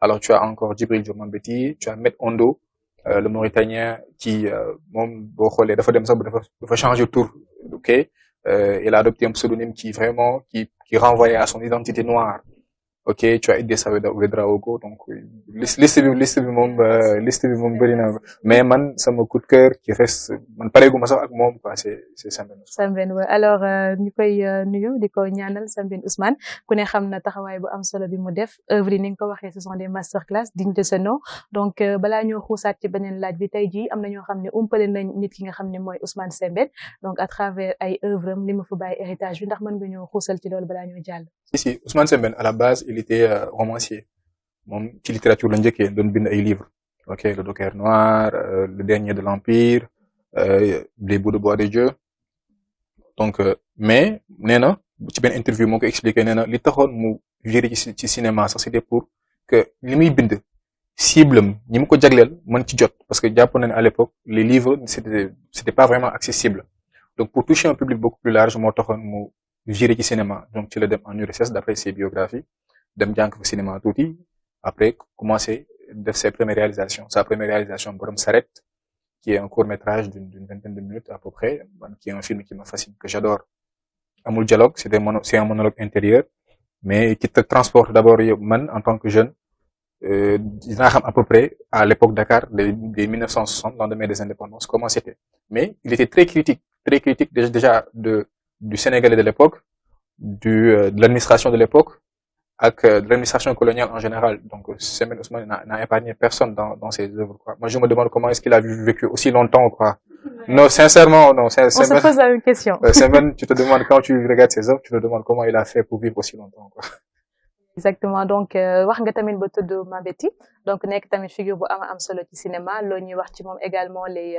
Ouédraogo de la Burkina Faso ok Djibril Diop Mambéty l'œuvre bi gën a célèbre mooy Tukki Bukki qui ba tey boo xoolee sujet bi muy traité film boobu mooy l'immigration comment le jeune africain jàpp na ni moom pour mu tekki wala pour mu am dara fa mu dem Europe ba léegi barki dem maa ngi dégg apparemment am na benn gaal encore bu jógee Mbour bu échoué donc boo xoolee le thème qu'il a abordé ci sujet boobu noonu ba tey mi ngi ñëwaat donc c'est ce qui man la question que je me demande ça mooy est-ce que vraiment on a avancé sur certains points parce que boo xoolee suñu maam yooyu li ñu traité ba léegi ay sujets la yoo xamante ne ba léegi mi ngi ci kaw table bi donc on a vraiment pas résolu ces problèmes il a fait aussi d'autres films dont Yen qui est un film très intéressant moom c'est une figure en fait vraiment au même titre que Sembène d'ailleurs am na jarbaatam Mati Diop qui est aussi dans le domaine du cinéma qui a fait Atlantique qui est extraordinaire récemment am na benn film bu war a génn prochainement ici au Sénégal qui a remporté l'Ours d'or à la Biennale en Allemagne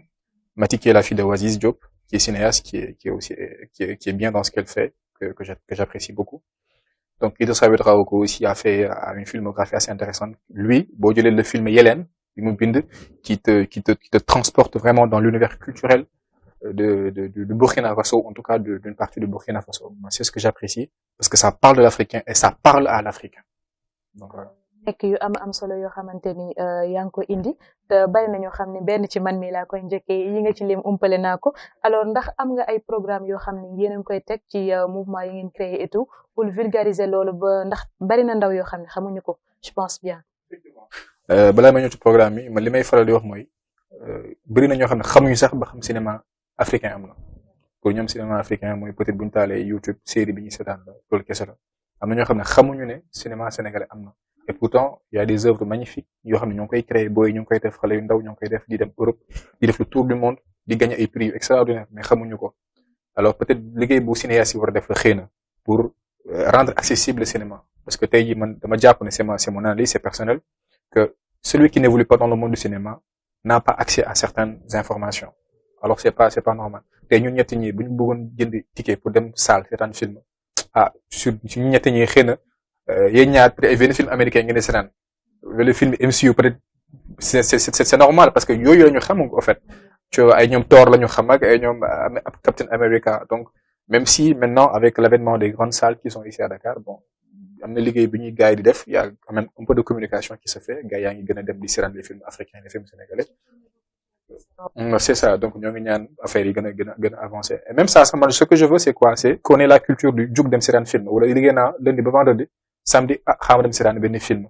ma am accès facilement nit ki xamul wala ma am facilement accès à un programme tey les centres culturels généralement programme yi ñuy organiser yëpp c'est subventionné c'est financé c'est gratuit tu vois au même titre que bu ñu xëyee jënd ndékki ok xaalis bi ngay jox pour am ndekki boobu noonu au même titre aussi war na mën nañ tollu niveau boo xamante ne aussi économie dinañ ko permettre je l'espère nga mën a fay sa place pour dem seetaan film parce que loolu mooy tax acteurs yi liggéey ci milieu bi mën ci gis seen bopp.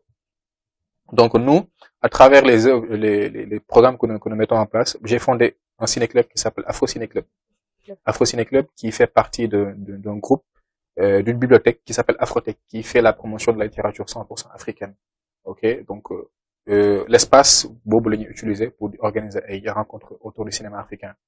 Donc aujourd'hui par exemple à 19h, ça se fait chaque vendredi à 19h. dañuy jël benn jeune africain sénégalais la peu importe mu ñëw avec son œuvre.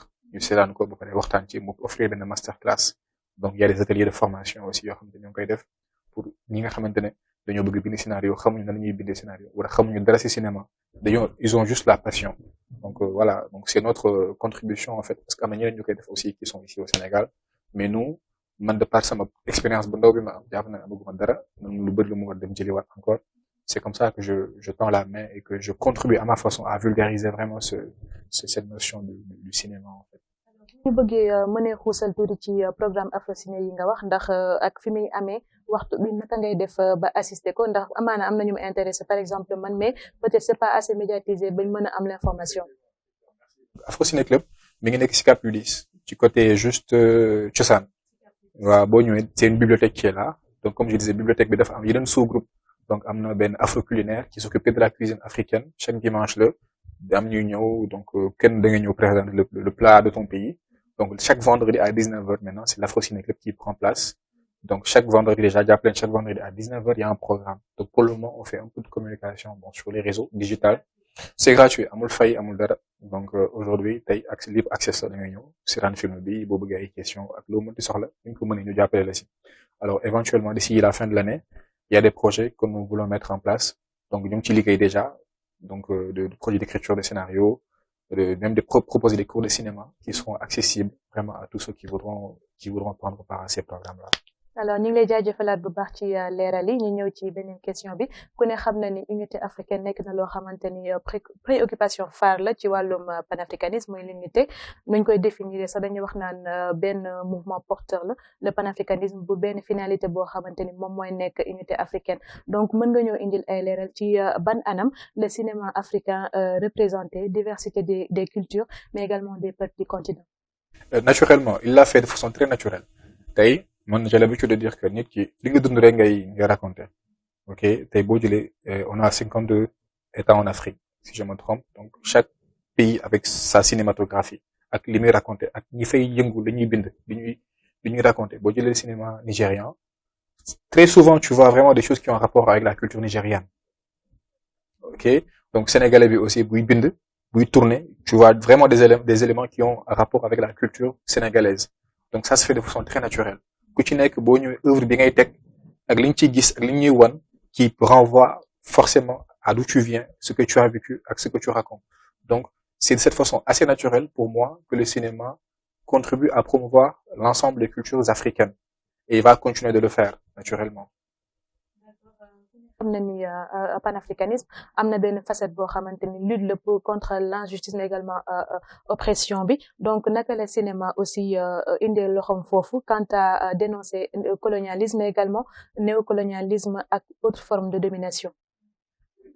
Dès le lendemain des indépendances les premiers films yi ñu amoon yëpp c'était d'abord contre ils étaient vraiment très critiques vis-à-vis de l'administration coloniale du néocolonialisme en fait qu'on continue de vivre malheureusement moo tax may renvoyer toujours à Samuel Ousmane l'ensemble de ses œuvres moom il a toujours été critique moom il avait un cinéma militant Maître Kondo aussi filmam yëpp ça parlait de racisme parce que moom dafa jóge Mauritanie après dem basé wu en France donc film yi mu bind yëpp à chaque fois ça parlait vraiment de ce qu'il vivait qui était une forme d'oppression et qu'il dénonçait ok ba très récemment boo xoolee Timbuktu sax bu Abderrahmane Sissako aussi ça vient s'inscrire ci ligne boobu noonu même ba ci Atlantique bu Mati Diop bi qui revient sur cette thématique de l'immigration clandestine aussi parce que c'est des problèmes que nous vivons mais ces problèmes ont un point de départ en fait qui fait que l'Afrique a été a subi l'esclavage pendant 400 ans et qui vient coloniser presque pendant 60-70 ans voire plus et maintenant il y a cette forme de néocolonisation que nous continuons de subir. Donc il y a effectivement beaucoup de cinéastes, avec beaucoup d'acteurs vraiment de cinéma qui, à travers leurs œuvres, qui dénonçaient c'est pas facile mais ñoo ngi dénoncer parce que tey jii nii mën nga bind benn film boo xamante ne neexu la mu ñëw soxla financement doo ko financer parce que et c'est ça en fait am na je crois que am na benn boobu bëgg naa ñëwaat ci question boobu noonu mooy comment on doit vraiment faire pour que ñu mën a continuer di promouvoir le cinéma africain le panafricanisme c'est construire une industrie du cinéma une industrie forte tey jii nii bu fekkee tant que ñoo ngi dépendre ci yenn instituts yeeg yenn organismes yi nga xam ne nekkuñu Afrique pour juste mën a liggéey sama mën a tourner benn film foo mën a uti xaalis bi feneen non nous aurons toujours les mains liées ak authenticité parfois bi ñu soxla pour raconter li ñu raconter duñ ko mën quoi donc voilà ce que je pouvais répondre à cette question. moo yéen a ngi rencontré ay jafe-jafe donc bu ñuy wax naan mentor comme koo xamante ni mi ngi leen di téye carrément ci réew mi ñi nga xam ne ñoo nekk ci instance de décision yi naka ngeen bëggoon ñu accompagner leen ko mais également ñu jàppale leen ko ba li ngeen di def muy cinéma gën a fës nit ñi gën ko mën a xam. alors bon man je vais pas parler en tant qu'Afro Ciné Club mais effectivement boo xoolee am na ay organisations qui sont bien organisées il y a ATAX par exemple qui regroupe l'ensemble des techniciens du cinéma et de l'audiovisuel.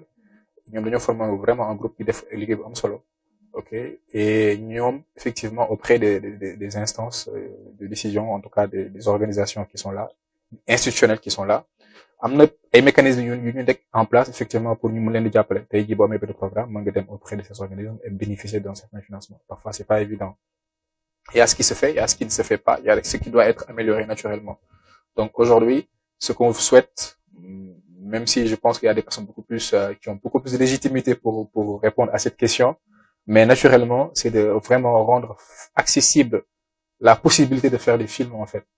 Ok, parce que tey jii vous avez des centaines de personnes qui sont dans le milieu. Et bon, c'est comme milieu boo jël aussi noonu la du ñëpp ñoo ciy mën a percer, mën a exprimer réellement. Mais na affaire yi gën a yomb na affaire yi gën a wér. Parce que le cinéma demande beaucoup de moyens, beaucoup d'argent. Et ça ne paye pas vraiment réellement, en fait, comme il se doit.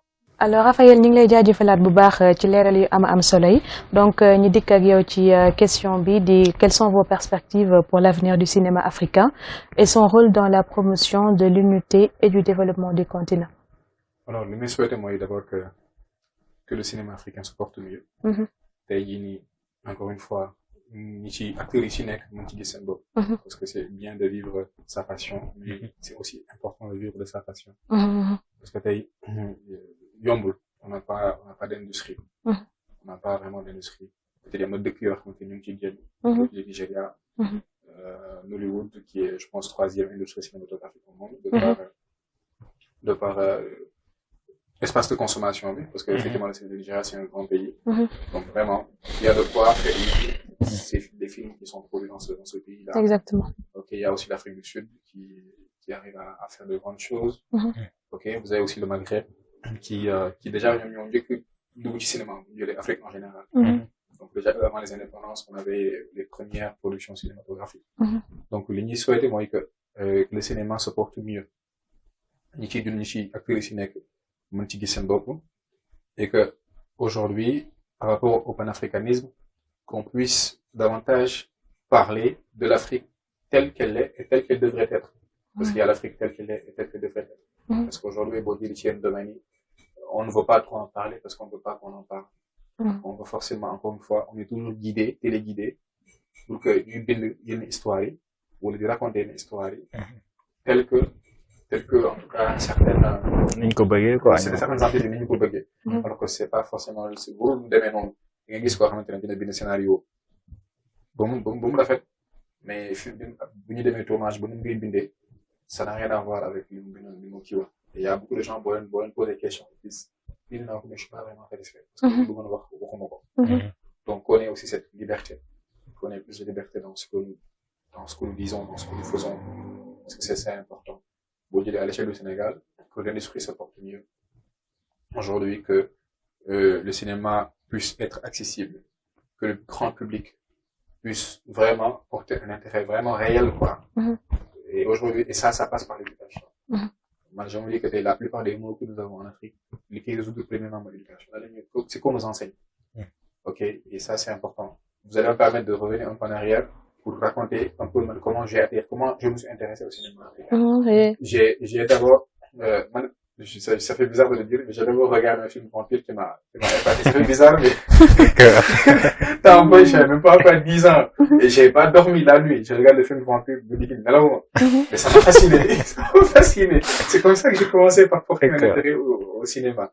Je l'ai petit billet, me commencer à regarder plus de films, mais j'avais pas de films africains.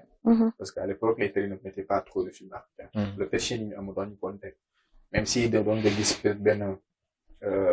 comment ça s'appelle, Madame Bourrette Fille, à l'époque, au début des années 2000, avec Moussa Sène Absa. Madame Bourrette, oui. Ok, di nga gis mandat bi. Di nga gis extrême, doo xam réellement lan la.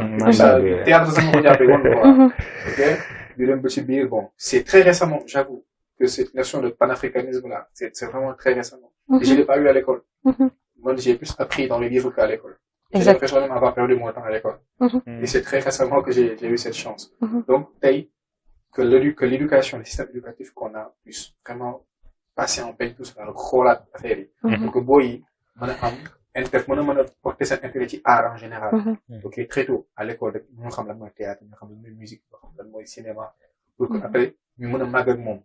Donc c'est comme ça que ça va se passer. C'est pas du tic au tac, ce sera pas maintenant. Ce sera peut-être dans 10, 15 ans. Ouais, le long terme. Le long terme. Et c'est ce que je souhaite pour le cinéma. Alors, tudd nga léegi lan moo créé déclic pour nga dugg ci cinéma, maanaam passion bi li la ci dugal. Est-ce que mën nga ñoo wax sa parcours fi nga jaar moo xam école la di la yokk inspiration ba tey jii nga mën a taxawal Afrociné di ko dund carrément. Ok, merci. Donc, comme je disais, c'est une histoire bizarre, hein. Du film vampire le bon. Après ça m'a fasciné, j'ai continué à regarder. Au début des années 2013, à l'époque j'habitais Parcelles Assainies. Donc ma doon romb noonu rek unité 24 gis ay ñu toog benn kër noonu ma dugg. Je suis quelqu'un, je suis très free quoi. Ma ñëw dugg laaj leen quoi. Et ñu expliqué ma fille mi joxe cours de cinéma chaque week-end. Et donc c'est gratuit. Donc c'était le professeur de musique, il a formé beaucoup de jeunes. Et il y a des films qui vont à l'étranger, qui ont gagné des prix. Niti Ligue, c'est des jeunes qui ont été formés par ce doyen. D'accord. Il repose en paix. Amen. Donc j'étais pas constant parce que man, tu m'as déjà à mon avis vous parlez donc commençons on a une formation qui n'avait rien à voir avec le cinéma. Ok. Donc mais j'ai magnifiquement quand même les week-ends, j'étais pas constant du tout. Donc Bomonio a été en 2015, donc c'est vraiment que j'ai fait une bonne partie. En base je suis parti, il y a des scénarios, ok, avec langage cinématographique, ma jang tu le bëri. Ok, donc toujours bon, ma jang beaucoup de cinéma, donc il faut payer les factures. Donc c'est là a commencé ici. Mais l'intérêt aussi était là. L'intérêt était là, donc une bonne partie, ma def ko autodidacte. Jàng sama bopp di xool di dugg ci kii di intéressé wu. Donc xamoon naa déjà comment on analyse un film. Donc ça m'a, à force de regarder des films, donc c'est comme ça que ça m'a permis de gën a agrandir sama connaissance du domaine bi. Donc et c'est comme ça que j'ai commencé par être sollicité par les maisons de production. Ma liggéey avec Marodi ci quelques films, quelques séries où j'ai prêté mon image. Généralement en tant que figurant ou personnage secondaire. Ak du bind comme sama formation aussi c'était en communication. Donc j'écris des scénarios, des scripts pour les marques. Donc tey dama bëgg publicité benn sandal par exemple. Ma def ma proposer des scénarios wax na c'est assez original. Ñu filmer ko. Donc ça vraiment c'est les moyens du bord. Donc di ko def ba léegi sax maa koy def. Donc ba 2023 bi nii où j'ai participé toujours j'ai toujours continué à prêter mon image en tout cas en tant que modèle ou en tant qu'acteur. Ça je le fais toujours. Donc mais récemment tu l'as créé Afrociné Club où comme je l'ai dit c'est contribué à notre façon à promouvoir le cinéma en général, le cinéma africain en général. Donc nous on le fait avec des moyens de bord. Et on a un espace. Et je salue de passage Malik Barros, qui est le responsable de la bibliothèque Afrotech, qui est un jeune exceptionnel, qui devrait faire l'objet, que vous devriez inviter. C'est mais c'est mon grand frère, qui est épatant. C'est-à-dire que tu restes avec lui une heure de temps, si on n'a plus de connaissances, en fait, J'espère que dina une occasion am ko fi en tant que je l'invite Malik. Si on t'invite, ne refuse pas. Ah, surtout. Ce sera avec plaisir même. Voilà, c'est on fondé la bibliothèque Afrotech. Donc l'été dernier, je devais prendre des congés au bout d'un endroit pour bindu. Ouais. Donc je suis allé sur Google, endroit ça m'a fait bizarre. Parce qu'on endroit aussi riche, qu'elle beaucoup. Afrotech, vous ne savez certainement pas. Moi, je viens d'entendre. Voilà, Afrotech, et puis laisse tomber, quoi. Moi, j'ai beaucoup plus appris en 6 mois chez Afrotech qu'en 20 ans à l'école. Ça, je le dis très sincèrement, quoi. Donc, sur l'Afrique en général, je suis qui je suis, c'est mon identité. Je crois mon compte à l'école. C'est grâce aux livres, en fait, qui sont là-bas. Donc, au fur et à mesure, j'ai eu l'idée de fonder le ciné-club qui m'a accompagné, il m'a prêté l'espace, ils m'aident beaucoup, ils me donnent des idées. Donc, aujourd'hui, on en est presque à 10 éditions où on invite des gens qui viennent, des gens qui acceptent de venir avec plaisir. C'est des gens qui ont fait le tour du monde et qui viennent, qui ne demandent rien du tout. Ils viennent vraiment partager avec une connaissance et nous avons accès parcours. Donc, je les remercie pour tous ceux qui ont accepté de venir jusqu'ici. Et j'invite à tous les autres aussi qui feront l'objet d'une invitation de venir à Afro Ciné Club. Inch'Allah, j'espère que du yàgg ndax tamit ce sera un réel plaisir ñu jàngale ci également. Donc d'après parcours bi nga am ci wàllum cinéma ndax mën naa ni li gën a rëy ci sa dund moom nga ko jagleel lan moo la ci gën a marqué loo xam ni peut-être mën na nekk histoire bu émouvante wala lu lay marqué à vie ba doo ko fàtte ci sa parcours. J'ai pleuré devant un film. Ouais. Ouais, j'ai pleuré devant un film comme mon bébé. C'était quel film? Je vais pas le dire, c'est pas grave. Je vais pas le dire. Mais il arrive que je sois pris de frissons en fait, devant un film. Soit c'est la scène qui est marquante et la musique Moudjok et c'est ça le rôle du cinéma. C'est ça le rôle du cinéma, c'est de procurer des émotions. C'est que t'as une salle par exemple. Le film après voilà tu te dis mais c'est extraordinaire en fait tu vois et c'est ça le cinéma de dire émotion jàngale wale derrière donc il m'est arrivé effectivement de pleurer devant le film comme mon bébé quoi. Ah loolu war nañ ko fekkee heureusement j'étais seul donc j'avais personne war nañ ko fekkee pour filmer ko alors mënuñu génne cinéma bi ci panafricanisme mooy objet débat bi tey numéro yi jaar jot nañu waxtaanee panafricanisme li fan la jógee les pères fondateurs mooy les précurseurs du panafricanisme également tout mais tey ji dañuy ñëwaat tey ji ci unité centrale bi li nga xam ne moom moo nekk au cœur des préoccupations peut-être des militants mooy unité africaine selon sa expérience lan nga jàpp ni moom moo bloqué unité africaine ak lan lañ ci mën a apporter ba le réaliser wu parce que pour beaucoup ça semble être benn utopie mais pour ñi ko gëm dëgg xam nañu mën na nekk loo xam ne c'est carrément réaliste mën na nekk. C'est carrément réaliste, je ne sais pas. Je fais partie des pessimistes. Je suis désolé, mais je vais répondre quand même. Je vais aller puiser tout au fond de moi, brin d'espoir. D'accord. Je vais développer. Allez-y. En fait, comme Tchang waxoon nañ ko tuuti ci genèse du panafricanisme, nous avions Kwame Nkrumah qui rêvait d'un État fédéral d'Afrique. Ok, qui rêvait d'un État fédéral d'Afrique, qui a vraiment consacré sa vie à ça. Malheureusement, parce que on n'est toujours pas unis en fait. Toujours. Et il y a toujours le mal qui est en nous, qui est parmi nous en tout cas. Et comme le disait Kémy Séba, et je suis désolé de citer parce que je sais qu'il ne fait pas l'unanimité, mais il fait partie moi des personnes qui m'ont vraiment qui ont réveillé là ce fibre panafricaniste. Voilà, donc Kémy Séba dëgg yàlla bokk na ci ñi me mettre la puce à l'oreille en fait. Après maintenant on peut ne pas être d'accord sur tout ce qu'il dit. Donc voilà, c'est ça d'ailleurs le débat intellectuel. Donc mais comme il le dit, toute civilisation est détruite de l'extérieur que si elle n'est vraiment est enrangée de l'intérieur. Donc aujourd'hui on doit pouvoir être en mesure. On ne sera pas forcément d'accord sur toutes les lignes. Mais ñu mën a dépasser loolu, aller au-delà de nos différences. Xam ne tey bi ñu war a mën a boole mooy un idéal pas pour nous. Tant qu'on n'aura pas ce sentiment de don de soi. Tey def rek te yàlla rek a tax. Et pas pour nous mais pour notre descendance. Moi je dis que les États-Unis ont à peine 300-400 ans d'existence. Ils sont au-dessus de tout le monde. De tout le monde. L'Afrique a des milliers ou des millions d'années, des milliers d'années d'existence. Ok, et on tend toujours la main. Et c'est malheureux.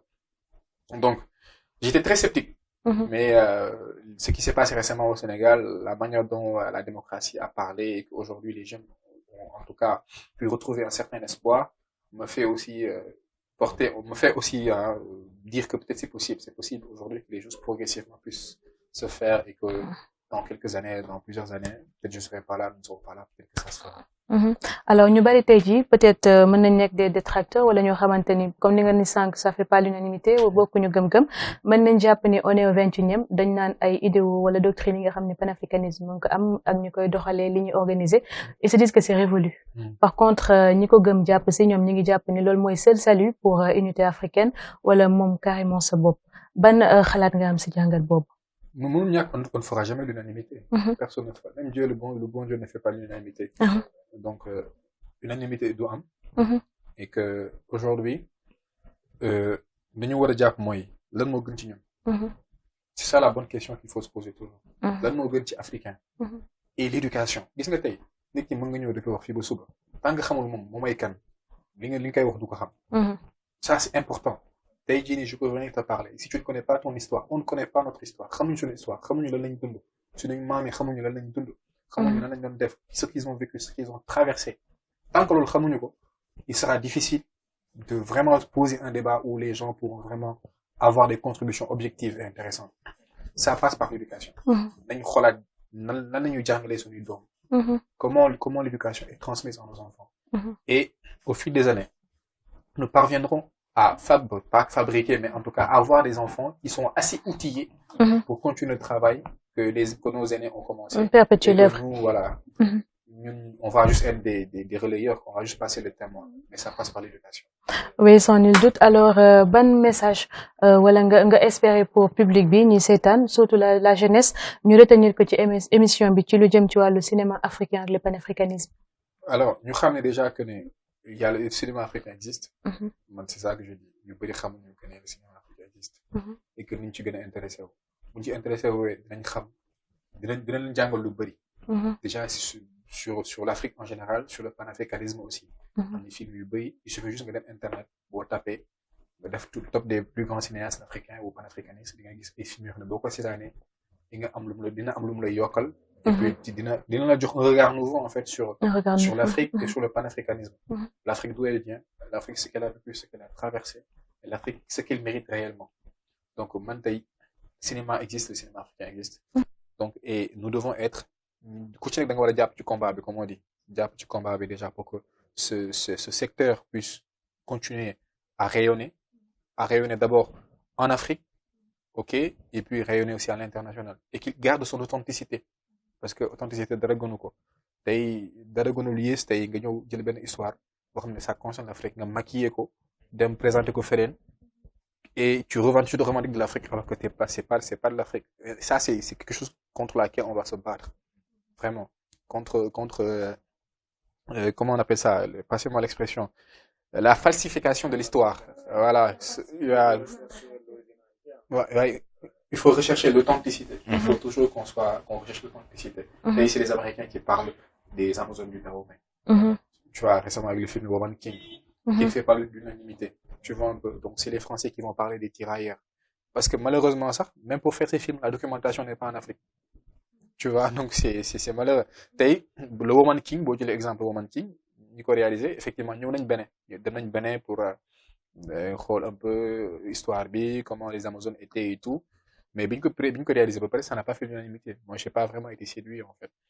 J'ai pas vraiment été séduit.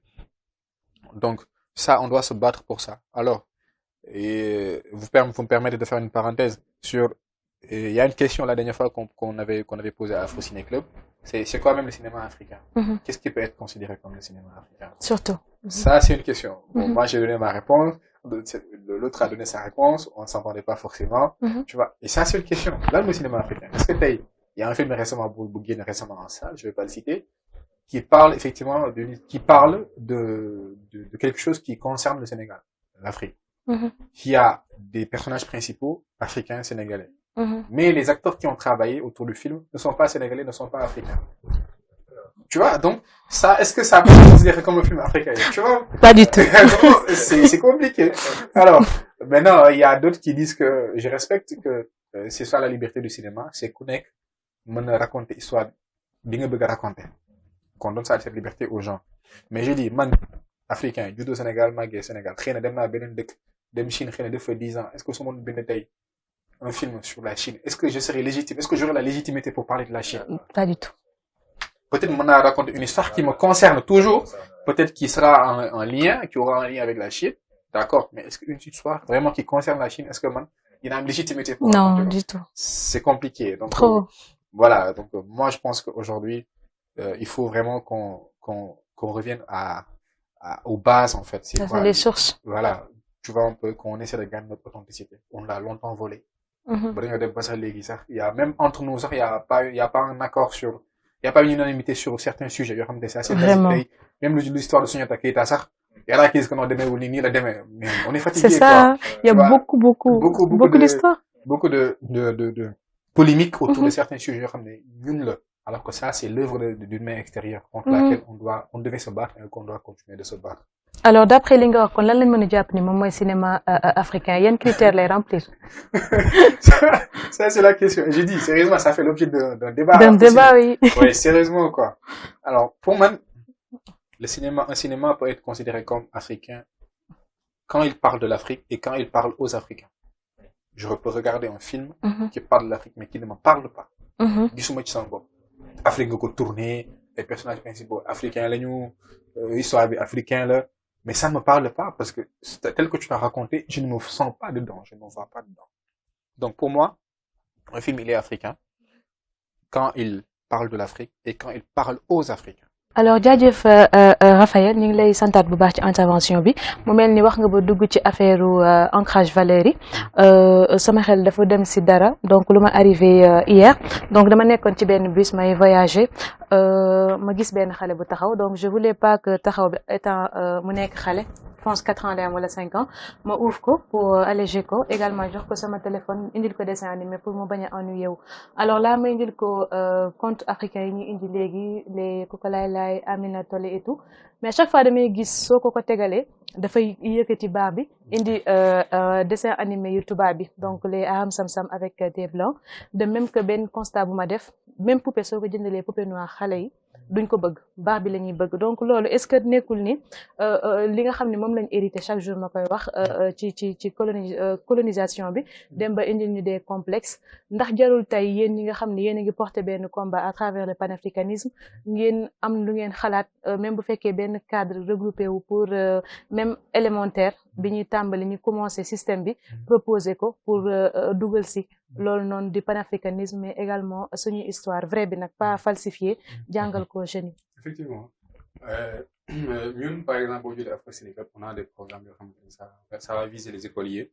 Déjà à l'école le cinéma à l'école am na yenn acteurs yu ci yëngu déjà nous aussi on va venir contribuer apporter notre pierre donc ñuy dem vraiment vers les écoles pour proposer des programmes d'initiation au cinéma pour que les élèves puissent xam ne déjà cinéma am na mais à travers le contenu ñu proposer que ça soit des contenus qui nous parlent vraiment qui parlent de l'Afrique et qui parlent aux Africains comme tu l'as si bien dit et malheureusement scène bi nga dund démb ñun ñëpp dañ koy dund ku ci nekk peut-être am nga xale sa kër et que peut-être ils sont beaucoup plus enclins à jël contenu wala jël loo xamante ne peut-être nit ku weex ki lay représenter que peut-être benn baat bi bu noir maintenant pour man tamit le combat doit aller plus loin on doit pas être dans la copie ok juste parce qu'il y a des contenus des contenus en tout cas qui parlent aux blancs que forcément il faut qu'il y ait des contenus qui parlent aux noirs tels que les blancs l'ont fait peut-être on peut avoir une approche plus différente tey ñun boo jëlaan temps boy c'est vrai bu ko naan coupé par exemple ñaan toog di def ay comptes di lépp tu vois un peu du fort c'est ça qu'on aimait quoi et ça faisait plaisir aussi ça faisait plaisir moi par exemple damay xëy su ngoon su ma wàccee damay bëgg dugg kër ga jël sama doom dem foog moom parce que malheureusement aujourd'hui le milieu urbain tel que ñu suñu dëkkuwaay yi day tax xale yi dañuy xat donc xëy na télé rek lañ am wala écran rek lañ am pour leen divertir c'est dommage mais peut-être c'est la société qui est conçue qui est faite de sorte que on subit en fait mais on doit pas subir forcément on doit pouvoir aller au-delà de ça se trouver des moyens man damay bëgg di génne moom di ko bàyyi muy foo ci suuf si tu vois di ko bàyyi muy foo jël pot de fleurs yi di sotti di gis c'est sali mais bon je suis passé par là deewuma ci quoi donc pourquoi pas revenir à ces notions basiques là yoo xamante ne on ne sera pas forcément dans la copie jël les couleurs yi comme noir rek jox ko xale bi forcément xale bu fekkee léeg-léeg njëkk a gis léeg-léeg préféré tu vois un peu changement d'approche à l'échelle individuelle ku ci nekk à l'échelle micro nga changer approche que su ko defee au fil du temps les choses pourraient changer avec le temps. dëgg la nga wax lu am solo muy affaire compte yi sànq maa ngi lay wax ndax xamoo benn acteur Mar Kase la avec compte yi muy def ak kii boobu muy def ñëpp mu koy woowee affaire Kase la donc compte yooyu ça m'a fait penser sama xale démb hier même je le disais ak sama colocataire je lui ai dit que dama namm sama xale nostalgie boobu daf ma dal parce que boobu autant smartphone amul woon donc téléphone touche lañ daan yor les Nokia et tout donc suñu ay parents doo ci mën a fo donc liñ daan foyee mooy ay pilibam ay rëg-rëg ay affaire langa buri man bi ma màggee laa xam ne loolu du woon fo kase mais amoon na yeneen ñu nekk ci biir affaire partage idée wu booloo unité yu bari mi ngi woon ci ginnaaw jeu yooyu mais tey jii xale yi xamuñu ko dañuy màgg ak téléphone man tamit damay tiit ci seen ay bët parce que am na xale bu ma dëkkaloon j'ai vu comment ses parents niñ daan doxalee maanaam dañuy xëy pour bañ mu déranger leen télé lay nekk suba ba ngoon ci télé lay nekk maanaam du fo du kaf du ree ci télé bi lay jàkkaarlool dessin animé H24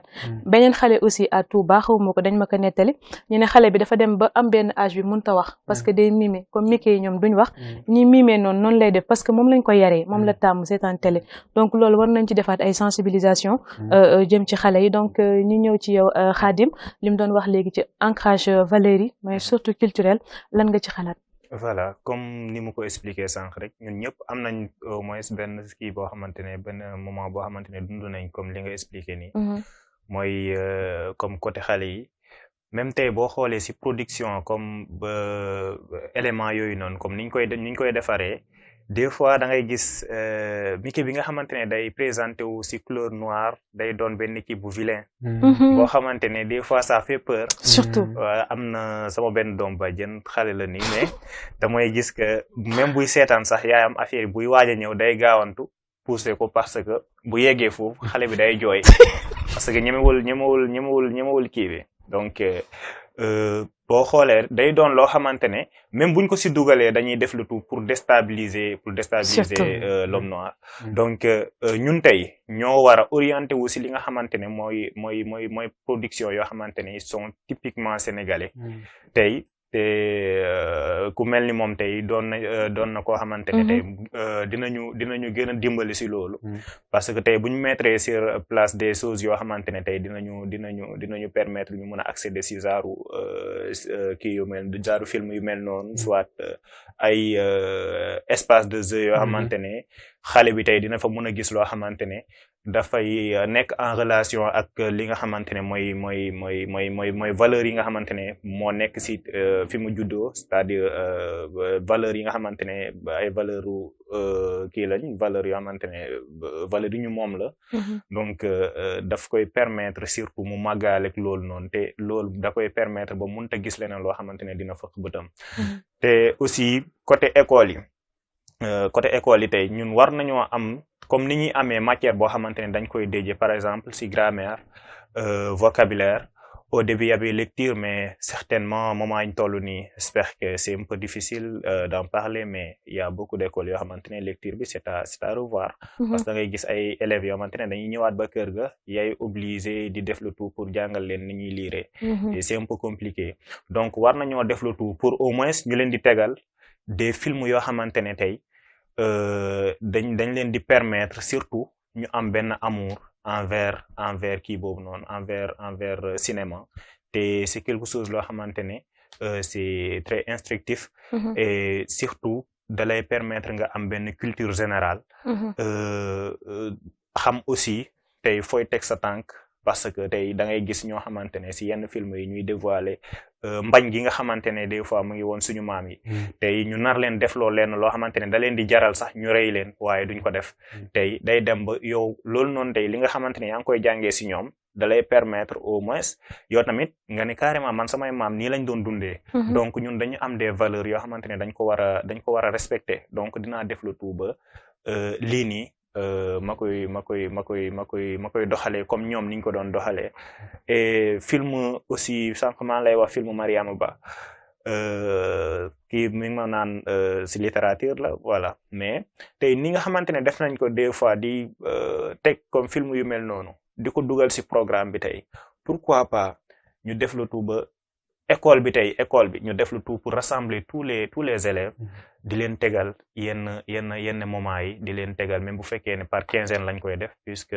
peut-être les moyens ne seront pas sur place ñu defal leen kii yu mel noonu tey tegal leen benn film boo xamante ne dina leen permettre surtout ñu am benn culture générale mais également loolu mooy gën a permettre comme kii ni tey si film la seetaan tey ba am benn inspiration bi soit am passion boo xamante ne réveillé na si moom tey élève bi nga xamante ne mi ngi fee di jàng tey mu gis loolu noonu moo xam carrément que ne c'est un Sénégalais moo nekk derrière tout ça moom moo defar lépp day tax xale bi aussi day am benn confiance en soi mu permettre ko aussi moom aussi mu jéem a poser quelque chose loo xamante ne dans les jours à venir ñoom mun nañoo doon ñoo xamante ne finalement ñoom ñooy téye mbir mi te moom mi am na si wàllu gu am solo waaw ndaxte tey cinéma africain tey bu développé loolu day jaay déjà suñu culture te sànq bi ñuy waxtaan si Valdiodio maa ngi la doon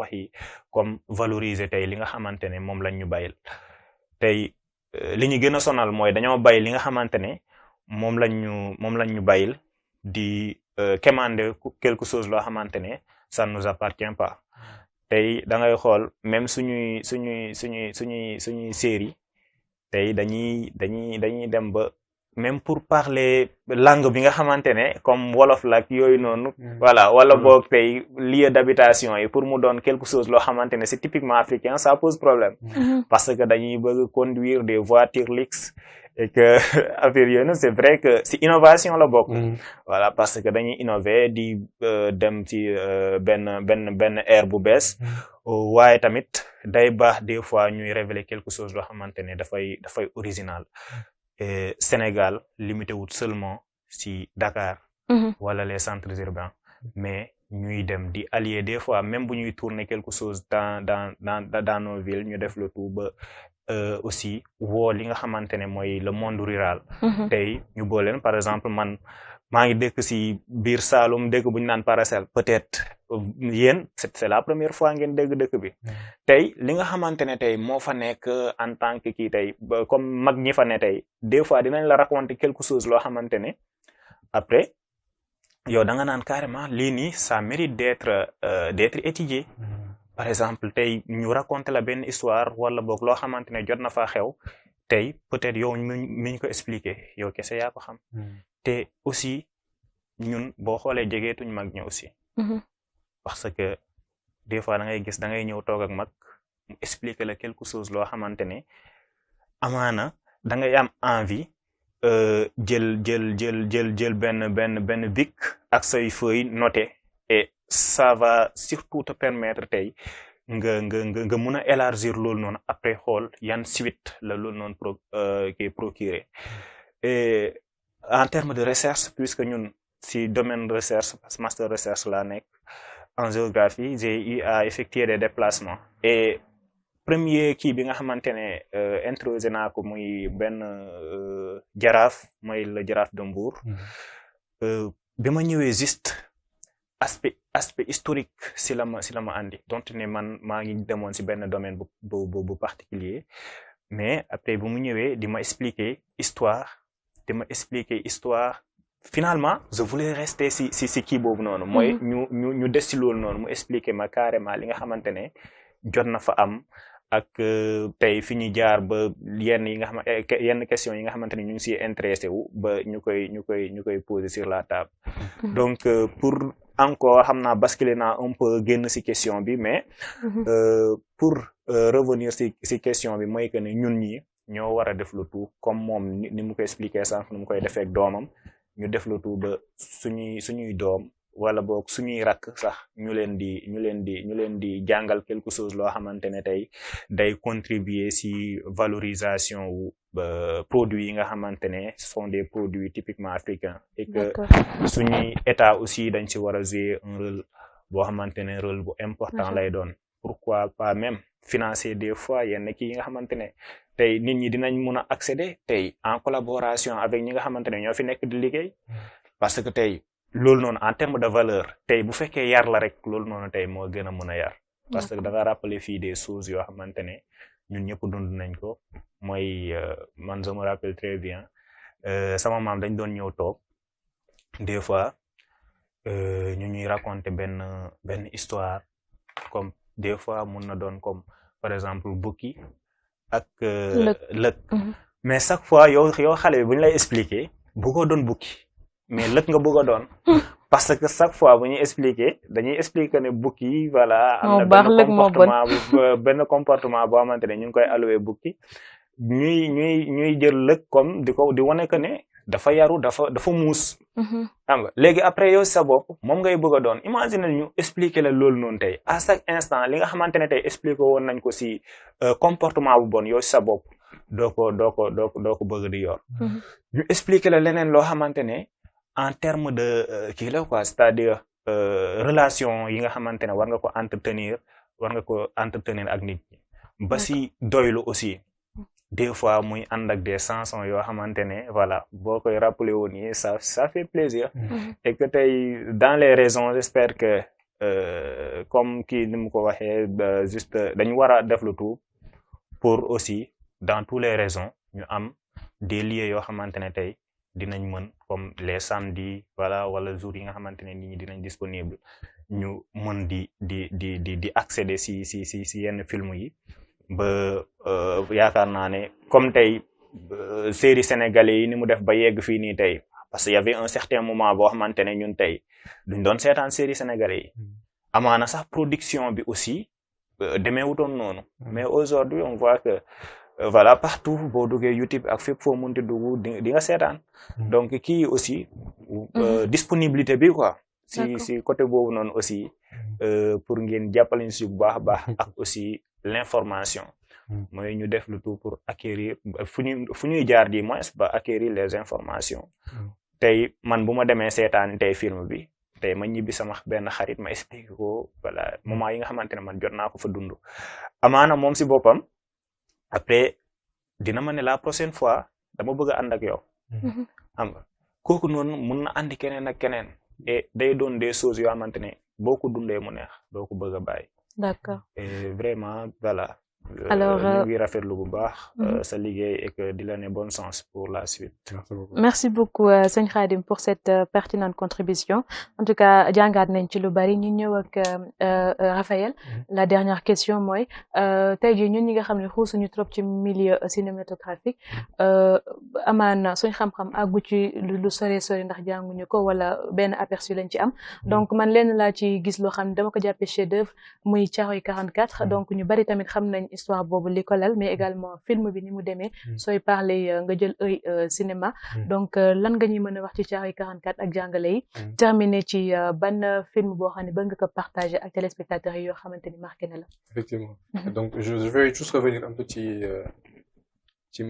mon frère li mu contribuer surtout pour les enfants les xale yi moom c'est vraiment à l'échelle individuelle ku ci nekk li nga mën nga def ko c'est pas du tout simple parce que la société est telle faite de sorte que le capitalisme là nous sommes devenus une société de consommation boo xamante ne tey nga am téléphone moo gën a yomb nga am yenn fowukaay yi téléphone moo gën a yomb am yenn fowukaay yoo xam ne c'est vraiment des jeux intéressants qui peuvent occuper l'enfant yombul du tout moo tax ñun à travers les actions qu'on met en place surtout à la bibliothèque chaque week-end il y a des ateliers de peinture et de dessin organisés pour les enfants de tout âge à partir de 2 ans déjà xale yi ñuy dem dañuy fo donc pour sori leen un petit yooyu noonu donc c'est des actions qu'on met en place et je reviens encore sur Pape Malick qui a eu toutes ces idées là donc il y a pas que le cinéma il y a aussi l'ensemble des actions qu'on propose qu'on peut mettre en place qui tournent autour de l'art en général en fait ça peut être la littérature ça peut être la peinture c'est l'art en fait il faut vraiment que nos enfants aient cet esprit créatif ils l'ont déjà am nañ ko ba pare parce que parfois xale bi wax wala def loo xamante ne da lay épater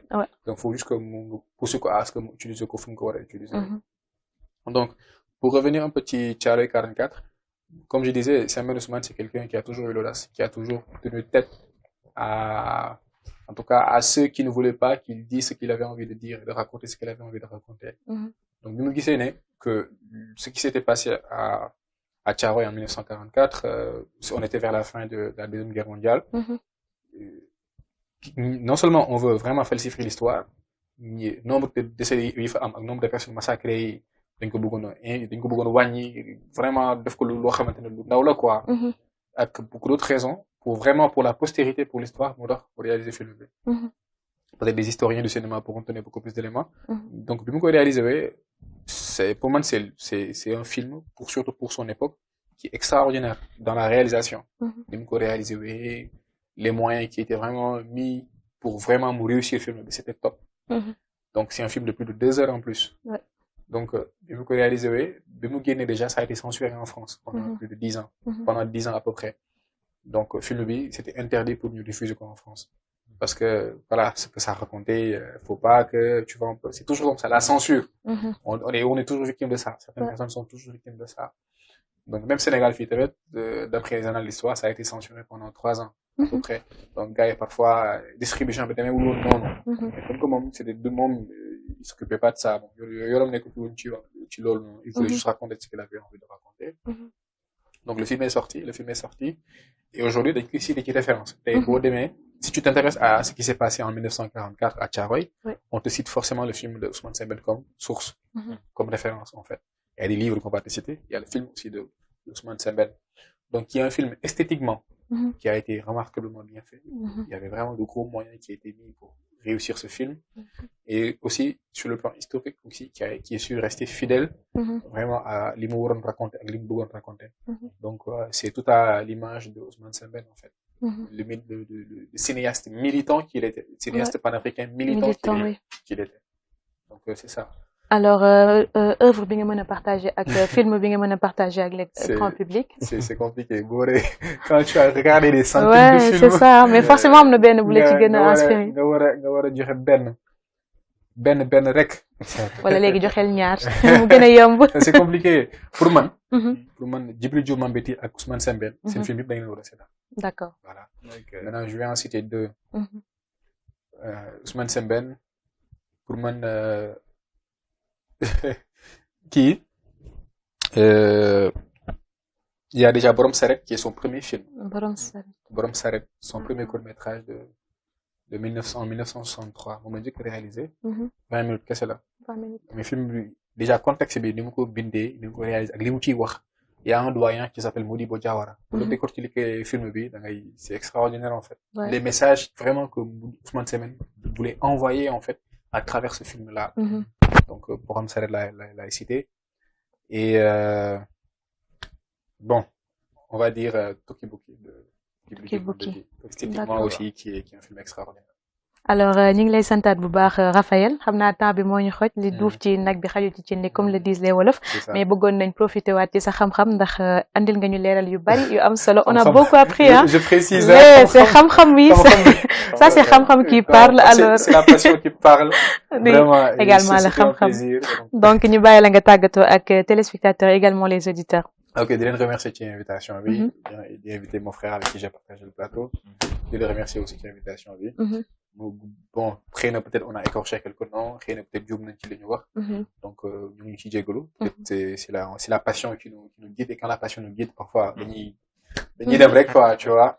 Donc j'espère que l'échange a été utile que ñi ñu doon seetaan ñu ci jëlee jàng nañ ci dara. Donc nous on est là pour d'abord il faut qu'on revienne aux sources. Il faut qu'on revienne à la source et qu'on se réapproprie notre histoire. On se réapproprie notre identité.